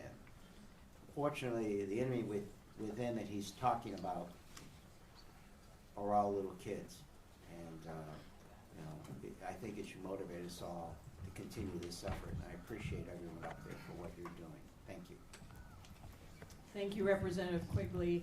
Let me now go to another Illinois member, Representative Raja Krishnamurthy. Thank you, Chairwoman Jayapal, and I should just begin by saying thank you to all the witnesses. I'm an immigrant myself. I'm a naturalized citizen, and like with many of you, as I was growing up, people said I didn't belong. But the promise of America says you do belong and I belong. And to anybody who's watching out there and who's watching this federal government say to you effectively you don't belong, don't believe them. And we are here to fight to make sure that America lives up to its promise and you can live your life to its fullest. Mr. Bonito, in my district, Evelyn, an 18-year-old U.S. citizen, was dragged out of a car in the village of Hoffman Estates and tackled by ICE agents because she was documenting ICE's actions.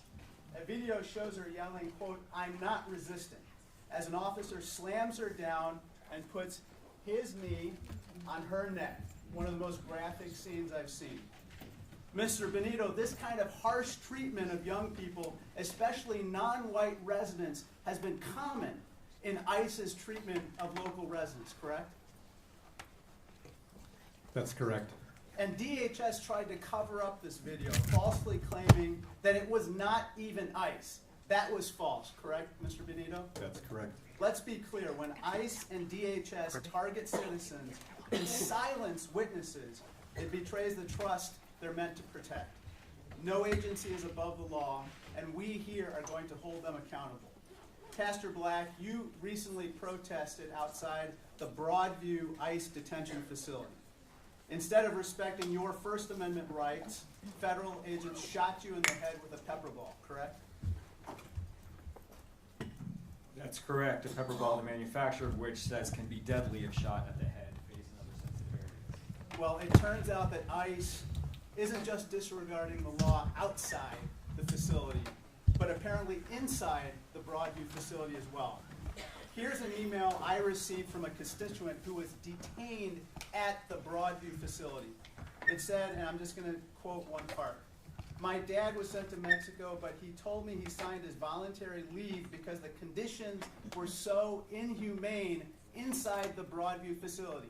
I talked to him last night, Pastor Black. He said that there were up to 60 people kept in one cell, and he was forced to sleep standing up.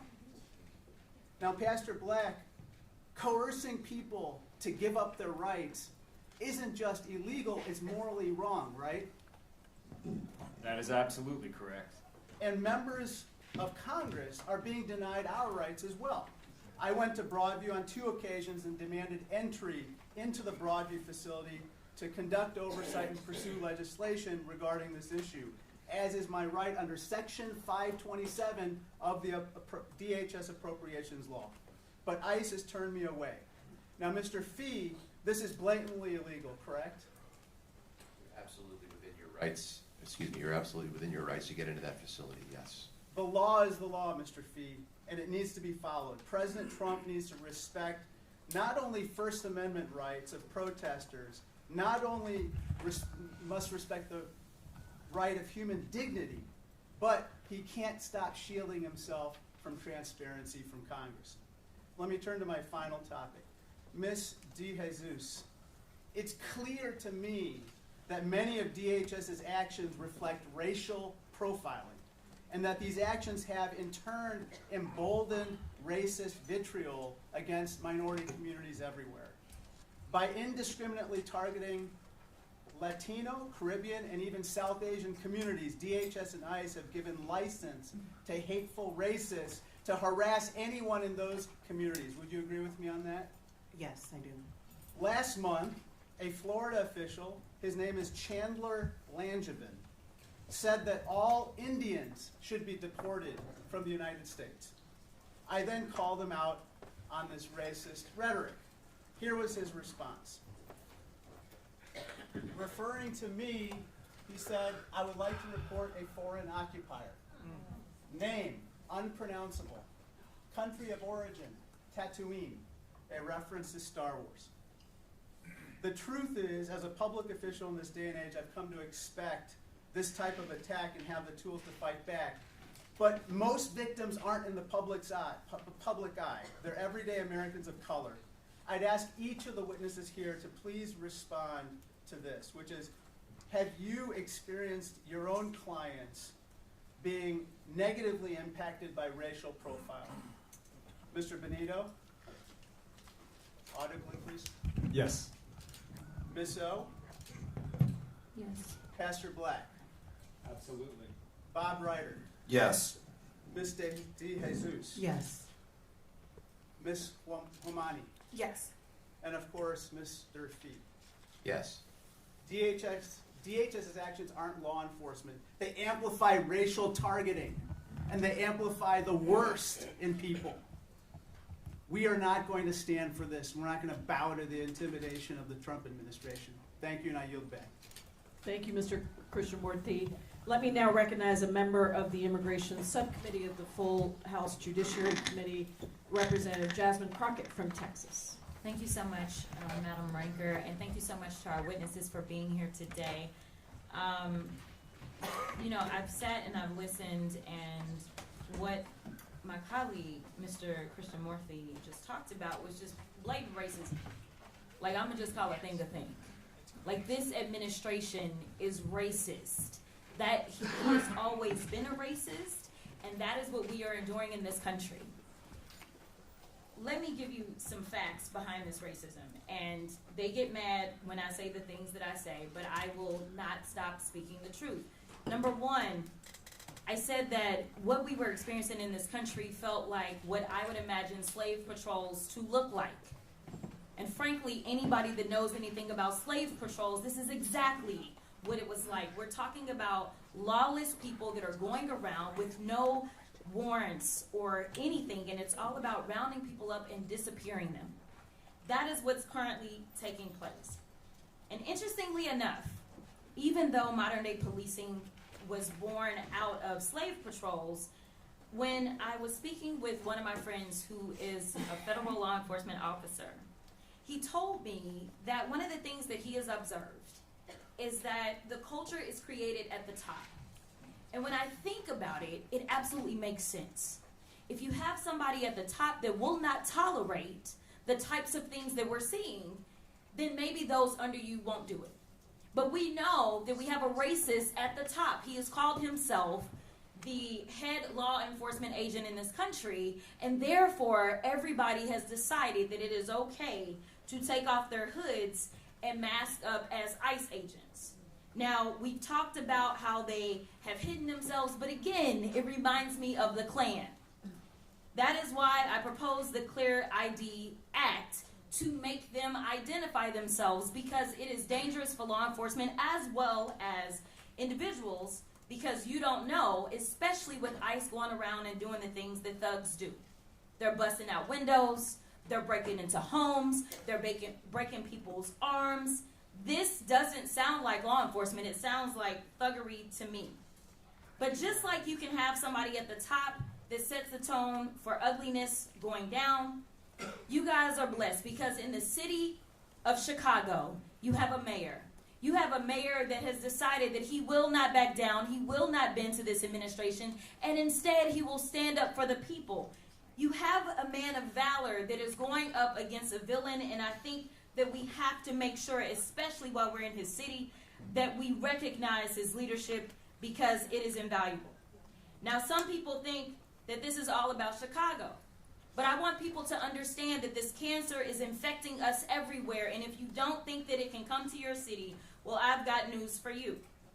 You see, we've been talking about the cruel and unusual punishment that is in violation of the 8th Amendment that is being handed out, and honestly, it's a spit in the face of every American that we have an actual convicted felon that feels aggrieved to the extent that he feels like he's owed hundreds of millions of dollars when people are literally dying under our watch. Recently, I just sent a letter, it looks like on October 22nd, to Kristi Noem. And one of the things that I laid out is that we have seen the most detainee deaths in ICE custody in a single year in decades, with 20 deaths in the last 9 months compared to 24 deaths in the past prior 4 years. Now this week, we learned that an individual who went to the Dallas ICE field office for a routine visit meaning that they were doing things the quote-unquote right way. They were detained.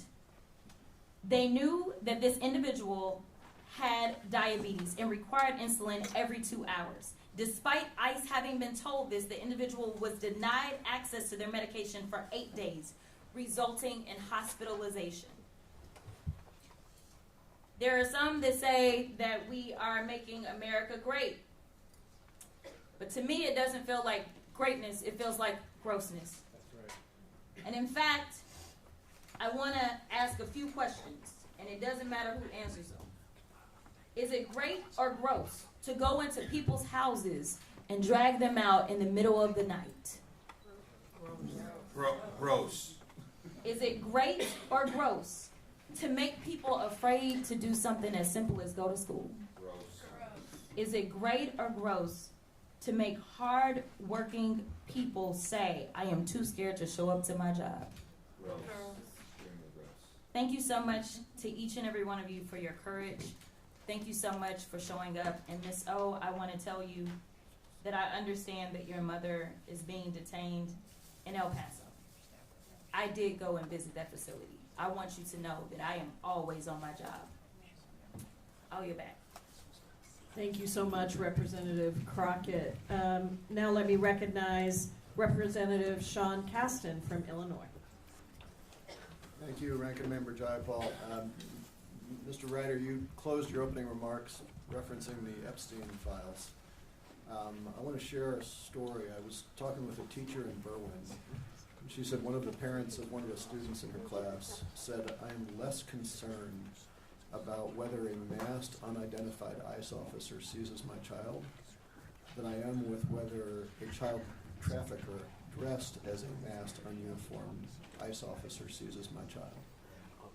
And I want us all to understand that Donald Trump is not the only child predator who is being protected by Mike Johnson, who is being protected by Kristi Noem, who is being protected by every one of our Republican colleagues who refuses to do their goddamn job right now. We've got to call that out in the same way Jasmine Crockett just did. I can get real emotional here, but I'm going to try to stay within the bounds of the law, at least for a little while. Mr. Fee, Fifth Amendment says that every American, not every American, everybody within our borders has a right to due process. 14th Amendment says that everybody has afforded equal protection under the law. The Fourth Amendment, the Eighth Amendment, no unlawful search and seizure. You can't be detained, cruel and unusual punishment. At what point in ICE's current process are they affording detainees with those rights? It's difficult to identify any point in the process where they're following any of their detainees' rights consistently. So, is there a timing? When do they provide somebody with information? What's the legal basis for your detention? When do they provide people with notification of your due process rights? Ever? In the instances that I've been involved with, it's not happened. And is there any, I mean, we all watch cop shows, right? We all know the Miranda warning. Is there any exemption that ICE is not obligated to provide people with their constitutional protections that other law enforcement agents have? Absolutely not. Okay, so let me shift now to Broadview. ICE right now has this online detainee locator system, which is not mandated by law, right? They're providing this that you can look and see if somebody is being detained. That database does not provide any information about anybody in these quote-unquote temporary holding facilities, correct? That's right. Okay, so nobody knows. People get picked up off the street, they get swept up, they get disappeared. They don't know what their rights are, and we don't know where they are. Is that legal? Under any reasonable reading of the Constitution? Absolutely not, and these folks are denied access to counsel as a matter of policy, and they're constitutionally entitled to that, and they do not receive it. Okay. Several of our witnesses, I think Pastor Black had mentioned this, I think I'm forgetting, but several of you have mentioned that if you're breaking the law, there are consequences that can be held. I know people have mentioned our governor should maybe step up, maybe our attorney general. My understanding is that a lot of the enforcement of law is typically done by district attorneys, state's attorneys. Can you give any sense of the process for state's attorneys and district attorneys who are watching today? What process would they need to go through to prosecute ICE officers who, as law enforcement officers, are expressly violating people's constitutional protections. And whether you want to talk about breaking and entering, whether you want to talk about unlawful search and seizure, whether you want to talk about murder, I mean, all of these things seem to be happening. What is the process? Do states' attorneys have the ability to use that right now? District attorneys, what would they have to do in order to begin bringing penalties against these individuals? I'd have to defer to my colleagues in the state government. But certainly, folks have the right to get civil remedies against violations of the Constitution by federal law enforcement, and people are moving in that direction and are seeking that redress in courts. Okay, well, I hope we can give some thought about that. California several years ago did bring charges against an ICE officer. Now, he was off duty when they did it, but there is a precedent for state officials doing that. And, you know, those of us who are out here who are angry, we're responsible for writing the laws. We don't have law enforcement authority, and I think our law enforcement partners can help. Pastor Black, I'd like to give you the final word. I see I'm running out of time here. Speaker Johnson famously said, if you want to know what I believe, just read the Bible. You want to preach for us of any particular passages from the Bible that he might want to be reminded of as he thinks about whether or not he should do his job? Thank you, Mr. Caston. This is the same speaker who said that it is not a problem in his view that an American pastor, a Protestant pastor of a mainline denomination, was shot in the head by ICE officers. I am reminded that the God of my religion is one who became incarnate to be among us and to suffer the way that we suffer. And I believe that Jesus is alive and active in all that we are experiencing right now, and that he is with those who are being detained, that he is suffering as they suffer. When I think, Mr. Caston, that you described it very well when you described this Operation Midway Blitz as a human trafficking operation, which is being federally sanctioned. We need help. When the federal government is attacking American citizens, who will protect us?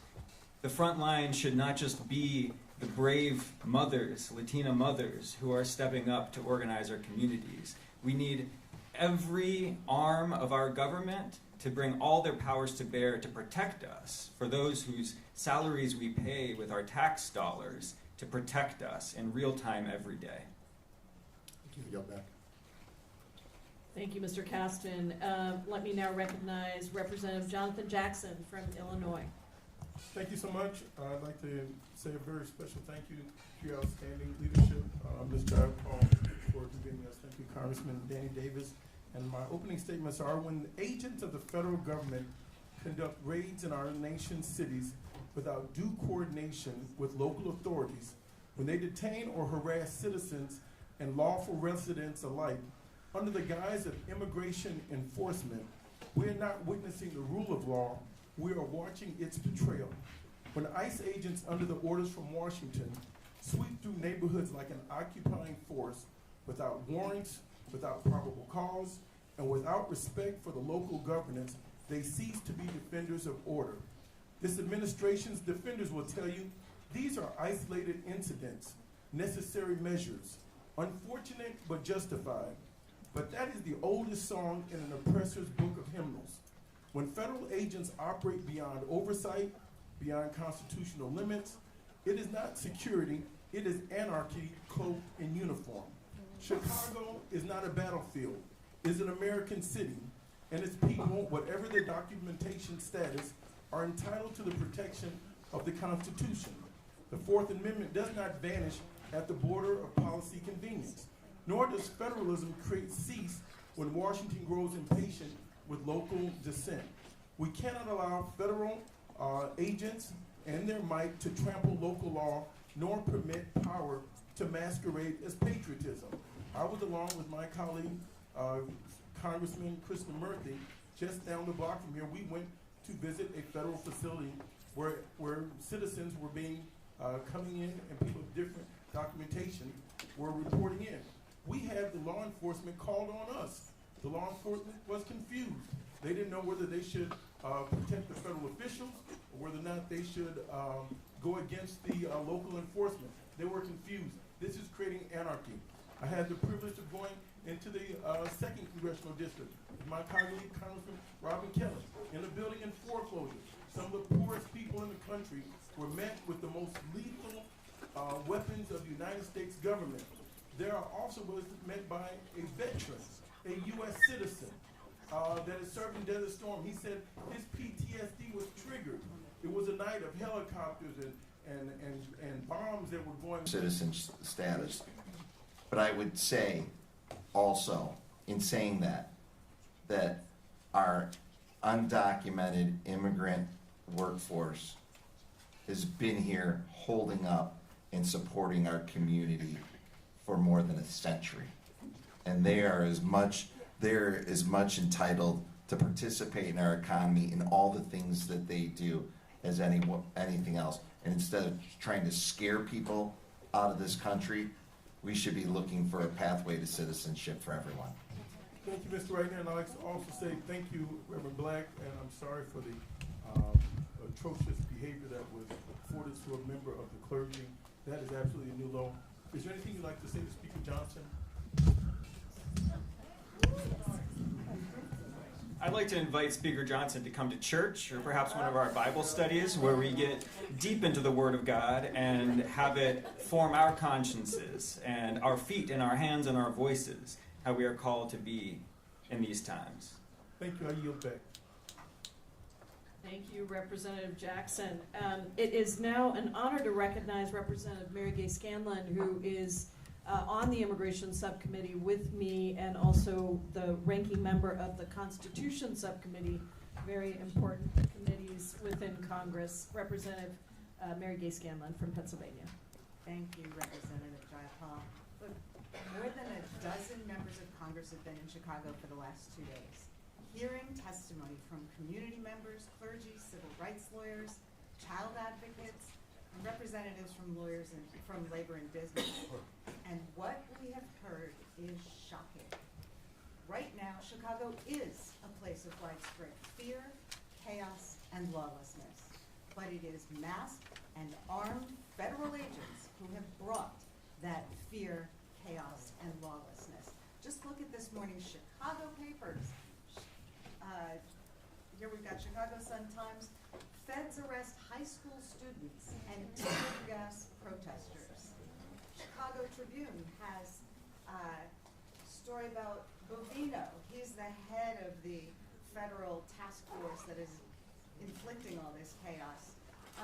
He was filmed tossing tear gas canisters at protesters after a court ordered that tear gas not be used. It's right here inside the paper. There's video as well. Look, this is just this morning. This is just the tip of the iceberg. Federal agents have engaged in dangerous traffic stops, wrecking cars, shooting motorists, endangering pedestrians, and provoking confrontations. There's video of ICE agents shooting one of our witnesses here today, Pastor Black, while he was praying outside a detention facility. Federal agents have detained children, including American citizens, on their way to school. They've deployed tear gas near elementary schools, and they've zip-tied children snatched from their beds in the middle of the night. Small business owners, taxpayers and workers have been grabbed at their workplaces and from their cars. Surveillance drones and military helicopters terrorize neighborhoods at night. Children are traumatized.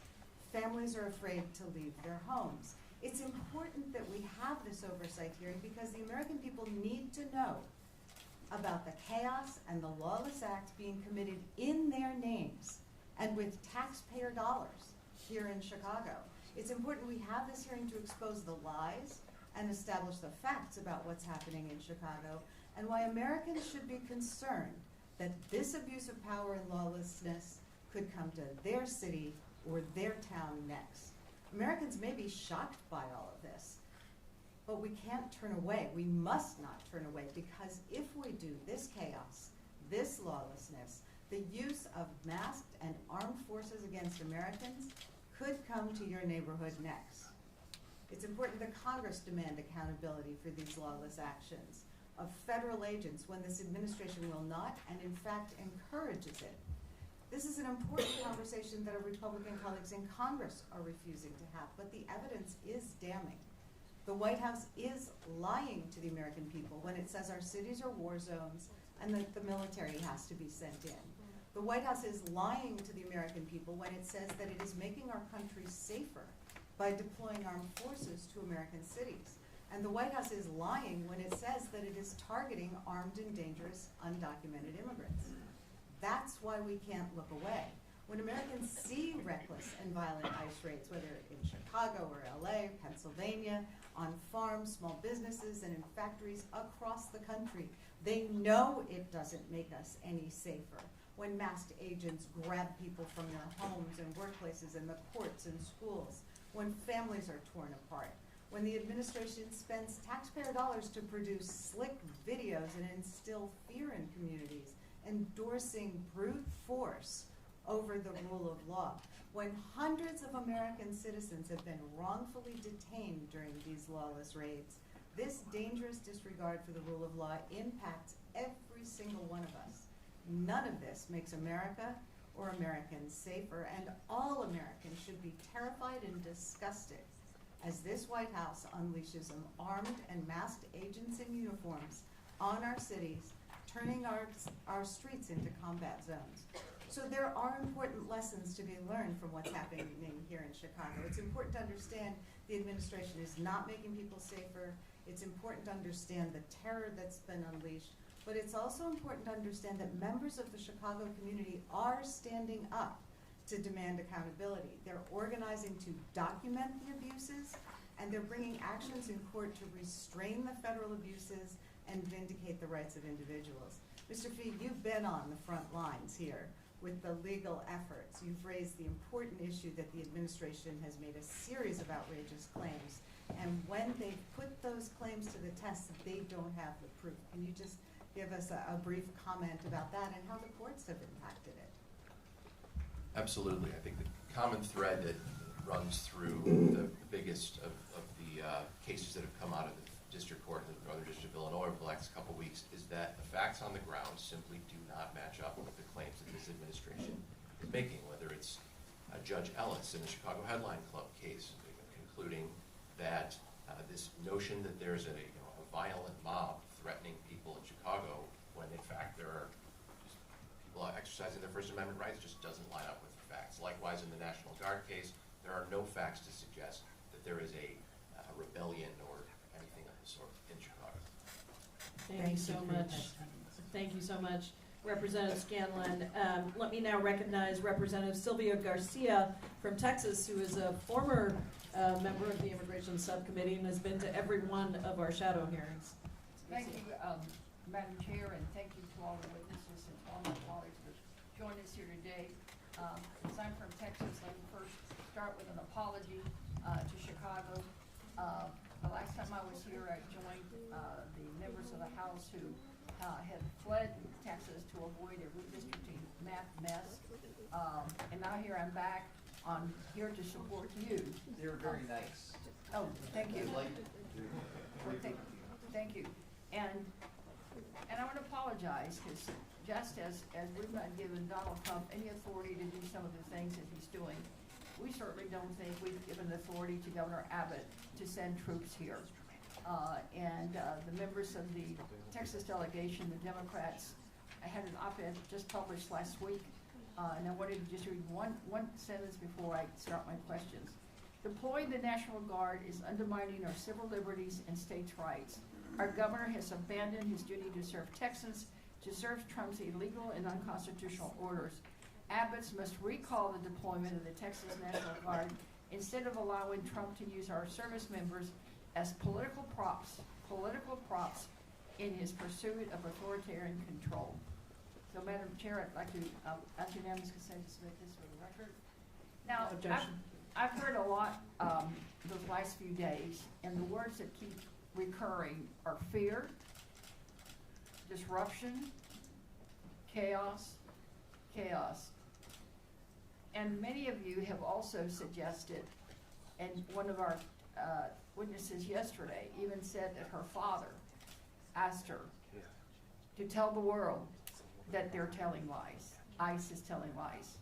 So I want to give each one of you an opportunity, and in the interest of time, I have 4 minutes left, so I need y'all to just speak for 30 seconds each, so that I can, if there's one big lie, if this man is king, he is king of the lies, so there's a lot to choose from. But what big lie would you like to tell the world about what Donald Trump, the felon in the White House, is doing? Bonito, we'll start with you, and we'll just work our way across. What big lie? I'd just reference again the case in which ICE murdered Silverio Villegas Garcia. Again, we have video that the facts do not add up. This was an unarmed man. Okay, Ms. O? Simply that he won't make America great again. Sorry, I didn't hear. I said that he won't make America great again. We just heard from my colleague, he's making America gross. Pastor? I would name the false testimony that Donald Trump has any fundamental power. The power belongs to the people in this nation. And I would say that it is a mistake when we respond to his fear and insecurity with our own. It's time for us to rise up. Thank you, Pastor. I agree. Mr. Ryder? That Donald Trump cares more about this country than his privilege. His privilege is what he cares about more than anything else.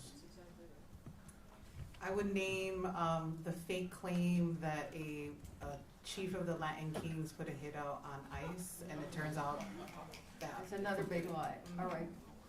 On October 4th, it was never 10 cars that were blocking in feds. It was feds hitting a civilian and shot her 5 times, almost killed her. That any of this is motivated by a sincere care about the rule of law. That's all. Since you're the lawyer in the group, and I'm a former lawyer and judge, what is the biggest lie his lawyers are telling the courts? It's difficult to choose. I would say the notion that there is any sort of emergency situation in the city of Chicago that would justify having troops in the streets of an American city stands out. Thank you. Madam Chair, I wanted to hear from each one of them because I think all of us have certainly heard so many compelling stories. But it's obvious that no matter what is said and what proof they're presenting in court in those videos, this administration continues to be the king of lies. It continues to do nothing but misinformation to the public. So thank you so much for doing this. You cleared up some of those lies. With that, I yield back. Thank you, Representative Garcia. Let me now recognize Representative Rashida Tlaib from the state of Michigan. Thank you so much, all of you, for being here. My yumma, who's a Palestinian American, calls Chicago, and I just love it. And you probably heard the beautiful immigrant accents. But I can tell you, Laura, we're all Laura's daughter, so I'm going to call you if it's okay. To Laura's daughter, we have your back. I know it doesn't feel like it, but the majority of American people are very much opposed to what is happening to your mother. And I want you to know, even though so many want to dehumanize her, she sells tamales on the corner, the fact that a warrior is standing before members of Congress right now speaking on behalf of her and so many immigrants across the country, immigrant neighbors, they're just our neighbors. Thank you. Thank you. Tell your mother that I want you to know just that you stood here unapologetically yourself, and your mother should be so proud of you and speaking up. Thank you. You all know, and I love to start in my roots. I am from the most beautiful, blackest city in the country, the city of Detroit. And Pastor Black is speaking to me because I know transformative change doesn't come from the White House, nor does it come from members of Congress. Civil Rights Act wasn't an idea from Congress. It was an idea grew from the streets, from community that said enough is enough. The right to organize unions, right, Bob, didn't come because somebody in the White House woke up one day and said, wow, organizing unions might be a good thing to make sure people are not dying at work. It was when people from the outside withheld their labor and they fought back. And so I want to talk about this thing, and I know I always say it wrong, it's NIMBY, like not in my backyard. This sense of Chicago is our backyard.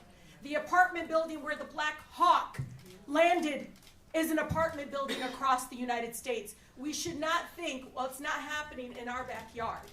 I think it's important too, and I say this lovingly to my colleagues, we were warned by our immigrant neighbors that were attacked for saying abolish ICE, or attacked for calling out what ICE was doing. They warned us, stop funding them. They're too militarized. They're doing checkpoints in our community. They warned us over and over again. In Southwest Detroit, where I grew up, 20 different ethnicities, home of Mexican town, they warned us. And we did nothing but continue to fund and allow us, our country, to move away from family reunification into criminalization. So I want to center us on that because I think it's important, because when we get that gavel back, I want us not to forget this moment. You know, Bob, it's so hard for me sometimes, even when people talk about the economics. I know this. You know, I know who's building our country. I know who's at our border like, come on, I need you. It's not the employers, though, that are in detention centers. It's the ones who make the most money off of it. They don't want them coming out of the shadows because they'll join unions. They'll get better pay. They'll get health insurance. You all know this. His billionaire friends profit off of our broken, inhumane immigration system. It's very clear to me. But I want my colleagues to know this. This is literally how they're recruiting. I don't need to go to Southern Law Poverty to see that they're recruiting literally like this. This is on the Homeland Security, their page. This one. Think about how many criminal illegal aliens you could fit in this bad boy. Want to deport illegals with your absolute boys? This one, look at it. Secure the golden age. America needs you. Join ICE now. You guys need to understand. DHS is now being led by figures affiliated with extremist ideology. You know, Stephen Miller. It's already well documented. I ain't making this up. He literally is documented that he's anti-immigrant extremism. He loves, promoting the racist dystopia, the novel The Camp of the Saints. Look it up. That's who's running DHS. I want my colleagues to remember this, because when we get the gavel back, we got to know they're already there. We got to address white supremacy within our agencies that are attacking our immigrant neighbors. I want you all to know, as I end this, and I was going to ask Mr. Fee, because Sean Caston's right. I can't believe I can't find my residents. Literally for days. 12 days at most, one family. She had 3 kids. They had her sleeping in the cot, on the floor. And I didn't know where she was. I just couldn't find her. And I'm a former immigration lawyer, and I'm like, what is going on here? Enough. When we say disappeared and kidnapped, we're mean disappeared and kidnapped. We can't find them. All of us have experienced it already. So I want ACLU to work with us and other legal agencies. We need to end that. When we get the gavel back, let's fix it so we can know where our loved ones are. And I'll end with this. Remember this. Again, my city. Detroit is just like Chicago, was a critical stop to the Underground Railroad. When I see businesses in Chicago putting stickers out saying, we've been trained to create safe haven for you. When I see people being trained to deliver groceries and making sure they're not followed, all of that to create, it may not be Underground Railroad, but we are the ones going to protect us and make us safe, not an agency that recruits like this. And Madam Chair, thank you. We didn't have to be here. I want you all to know, my colleagues, and it's not to give us credit, just know this. We needed to bring this light, and they won't give us a hearing on this. They don't care. You know when they're going to care? Bob, you know this. And that's what sickens me. It's not the humanity issue, the moral issue, Pastor. It will be because the billionaires are now starting to see that they're losing money. But I don't want them coming back to work until we have real, just, humane immigration system so they can come out of the shadows, so these folks cannot continue to profit off of this system that continues to do what they're doing to our children and to our immigrant neighbors. It's sickening that Laura's daughter has to be here shedding tears Thank you. All she wanted to do was protect her family and to give them an opportunity. Shame on us. Shame on us for continuing to fund this agency. We have two more people to get to before we get to the press conference, and so thank you so much for your leadership and your impassioned words. I do want to acknowledge that Cook County Board President Tony Preckwinkle is in the room. Thank you so much for hosting us. So appreciate you. Let me go to Representative Becca Ballant from the state of Vermont, who also serves on the Judiciary Committee.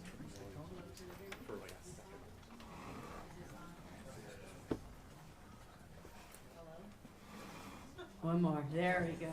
There we go. Thank you, Ranking Member Jayapal. Thank you for the entire Democratic delegation from Illinois that are here. Thank you for hosting us. But most importantly, thank you for being willing to come here and tell us exactly what's going on. Because I can tell you, our constituents are enraged too. They're enraged by what this government is doing in our name. They are enraged on your behalf. They hate what they're seeing on their TV screens and their phone screens, and they want us to be here witnessing and spreading the alarm, and that's why we're here. And I want to be really clear, and some of us were talking about this yesterday, this is all about abuse of power. From the illegal firings of federal workers, to taking away people's health care, to destroying the East Wing of the White House, and now being here, watching the ways in which they are terrorizing neighborhoods here in Chicago and across this country. It is about abuse of power. And as I said, we are enraged. And yesterday we had an opportunity to hear from people who are directly impacted by the terror that is being wrought here in Chicago. People snatched off the street, disappeared. People who are dropping their kids off at school. People who are just trying to go to work. The big lie, they are not criminals. They do not have criminal records. These are people, the backbones of our communities that are being hauled off. And each person spoke about how their family members were not treated with the respect and the dignity, the human dignity that they all deserve as human beings. And one woman told us that her mother had said how shocked she was that here in the United States she could be treated with so much inhumanity on our watch, in our name. Pastor Black, I know you know something about this. You were down, protesting peacefully. You were praying. You were shot with pepper balls to the head. It's a shocking video of unnecessary violence. And you're not the only religious leader that has tried to give comfort to those who have been detained, and ICE has refused entry. Can you please tell me why you feel called in this moment to stand up for immigrants in this dark, dark hour? Thank you. I do feel called. I have been going to Broadview not so much as a protester, but as a minister, someone who believes deeply in the good news and the promise that in the darkest of times there is a dawn coming. And I'm grateful for Representative Tlaib and the ways that she calls to our minds that way that this moment echoes so many other moments of American history, where we have seen the darkness gathering, and we have also heard the proclamation of those communities most oppressed, who find the hopefulness for justice and for peace. My calling in these days is to stand in solidarity with those who are in the exact position that Jesus himself was put in when he was tried and brought on fallacious charges to his execution. It is very clear to me where God is in this, and the mandate of my faith is to be with my God and to denounce and decry those like Speaker Johnson, to tell them to get the name of my Lord and Savior Jesus Christ out of your mouth if you are going to participate in the desolating sacrilege that we are witnessing. And Pastor Black, what does it say about us as a nation that we are allowing this kind of inhumanity? The time is always right to wake up and to join with the sinews of the people who have been organizing and coming together in communities bonded by love and solidarity for generations. So long they have been anonymous, and for just a moment, they've come to center stage as they have been brutalized by ICE agents, by federal agents with a federal mandate to shoot them in the face with chemical weapons. And it is always time to look to where the body of Christ is forming in our nation, because that is a body of justice that is seeking peace and liberation for all people. A body of justice. I want to give Ms. Genesis O the last word here. I was very, very moved by your remarks. I have 2 teenagers myself, and you are being called to be wise and strong beyond your years. And I know that young people across this country would love to know from you what it is that they need to think about in this moment from the experience that you've had, speaking directly to teenagers across this country. Honestly, don't take anything for granted. Don't take anything for granted. It can all come to an end really quickly. And sadly, we're in conditions where you just have to be prepared, and you have to be strong. You have to be mentally strong, physically as well. And I send strength to everybody out there. A lot of people that are going through the same thing as I am. And we're gonna stay strong, and we're gonna get through this all together. We are going to stay strong, and we're going to get through it together. Thank you so much, and I yield back. Thank you so much, Representative Ballant. Last but certainly not least, another member of the Judiciary Committee, Representative Sidney Kodlager Dove from California. Thank you, Madam Chair, for hosting this meeting. I don't know if you can hear me. Can you hear me? Yes. Nope. More time. More time. Sidney, keep it on. Keep it on. The red light's on. Okay, the Green light. The green light on the green light and the black button should be up. I want to thank you all for your testimony. Work it out for me. We have a couple former members of the board here. I want to thank you all for your testimony. I want to thank you all for your time. I want to thank you all for your courage. As someone who was born in Lincoln Park and grew up across the city of Chicago, including the South Side and Bronzeville, I can tell you that I know this city's strength, and I am seeing it here today with this community. I also have to share with you that the stories that you all have shared are eerily similar to the stories that have happened in my city in Los Angeles, where ordinary folks are defying the terror and upholding the law. And I want to share one of those stories with you. Enrique Lozano, a constituent of mine, 20 years in the city of Culver City, selling ice cream, selling paletas. He was working the day that he was stopped by ICE. And he told ICE that I'm not doing anything wrong. And ICE said, well, you fit the description of what we're looking for. And they snatched him. They kidnapped him for 114 days.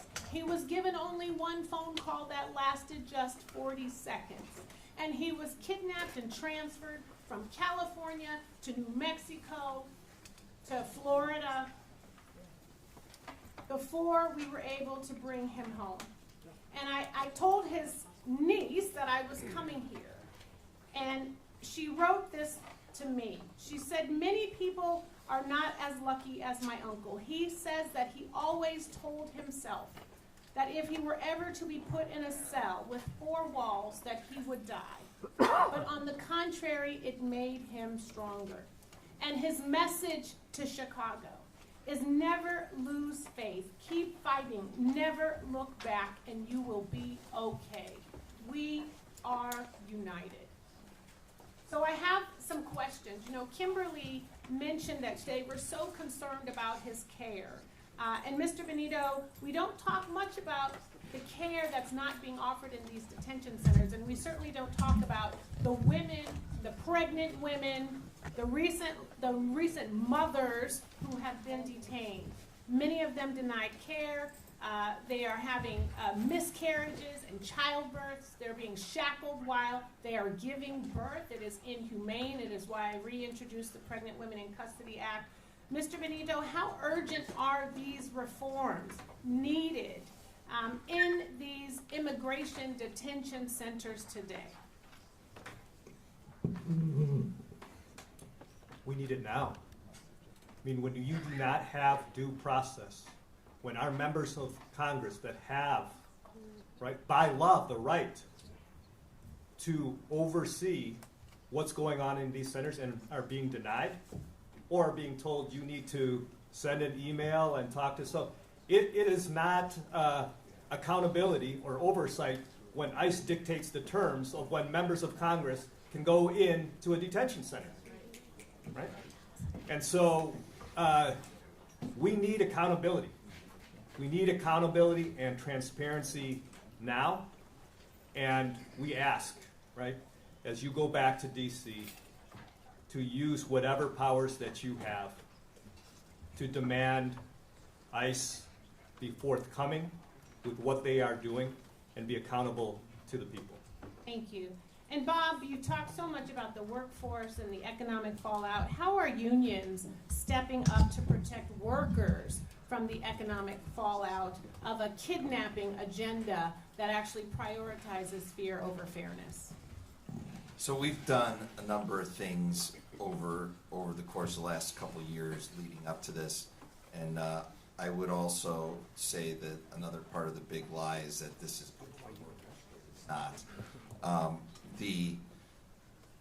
We've done Know Your Rights campaigns. We are in the community educating both our members, their families, but even before that, we were doing citizenship workshops. We were very involved in helping people get to their temporary protected status for asylum seekers. So we're on the ground working with our partners like ICER, like the ICER affiliates, and other and our affiliate unions to make sure that we are getting in the hands of people cards and training and whatever resources they need to protect themselves and their community. Thank you. And Madam Chair, just indulge me with the last word coming from the pastor. You have a president who's selling Bibles. I am certain that he has not read it. So based on what you see happening outside of churches and schools, how does this align, this kind of terror align with your religious teachings? Bring it home for us, please. Quickly, please. We have to wrap to get to the press conference.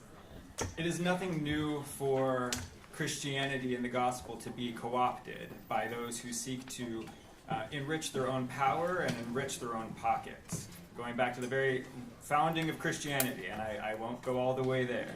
Thank you. But this is nothing new. And there are all around us all the time people who are holding the faith. Grandmothers, teachers, elders, children who know the faith of Jesus Christ and are holding it. And that is where I look for inspiration, because we are coming together and a new day is coming. Thank you, and I yield back. Thank you. Thank you so much. I want to thank all of our witnesses today for being here, for sharing compelling stories, but most of all, for the work you are doing to protect our democracy.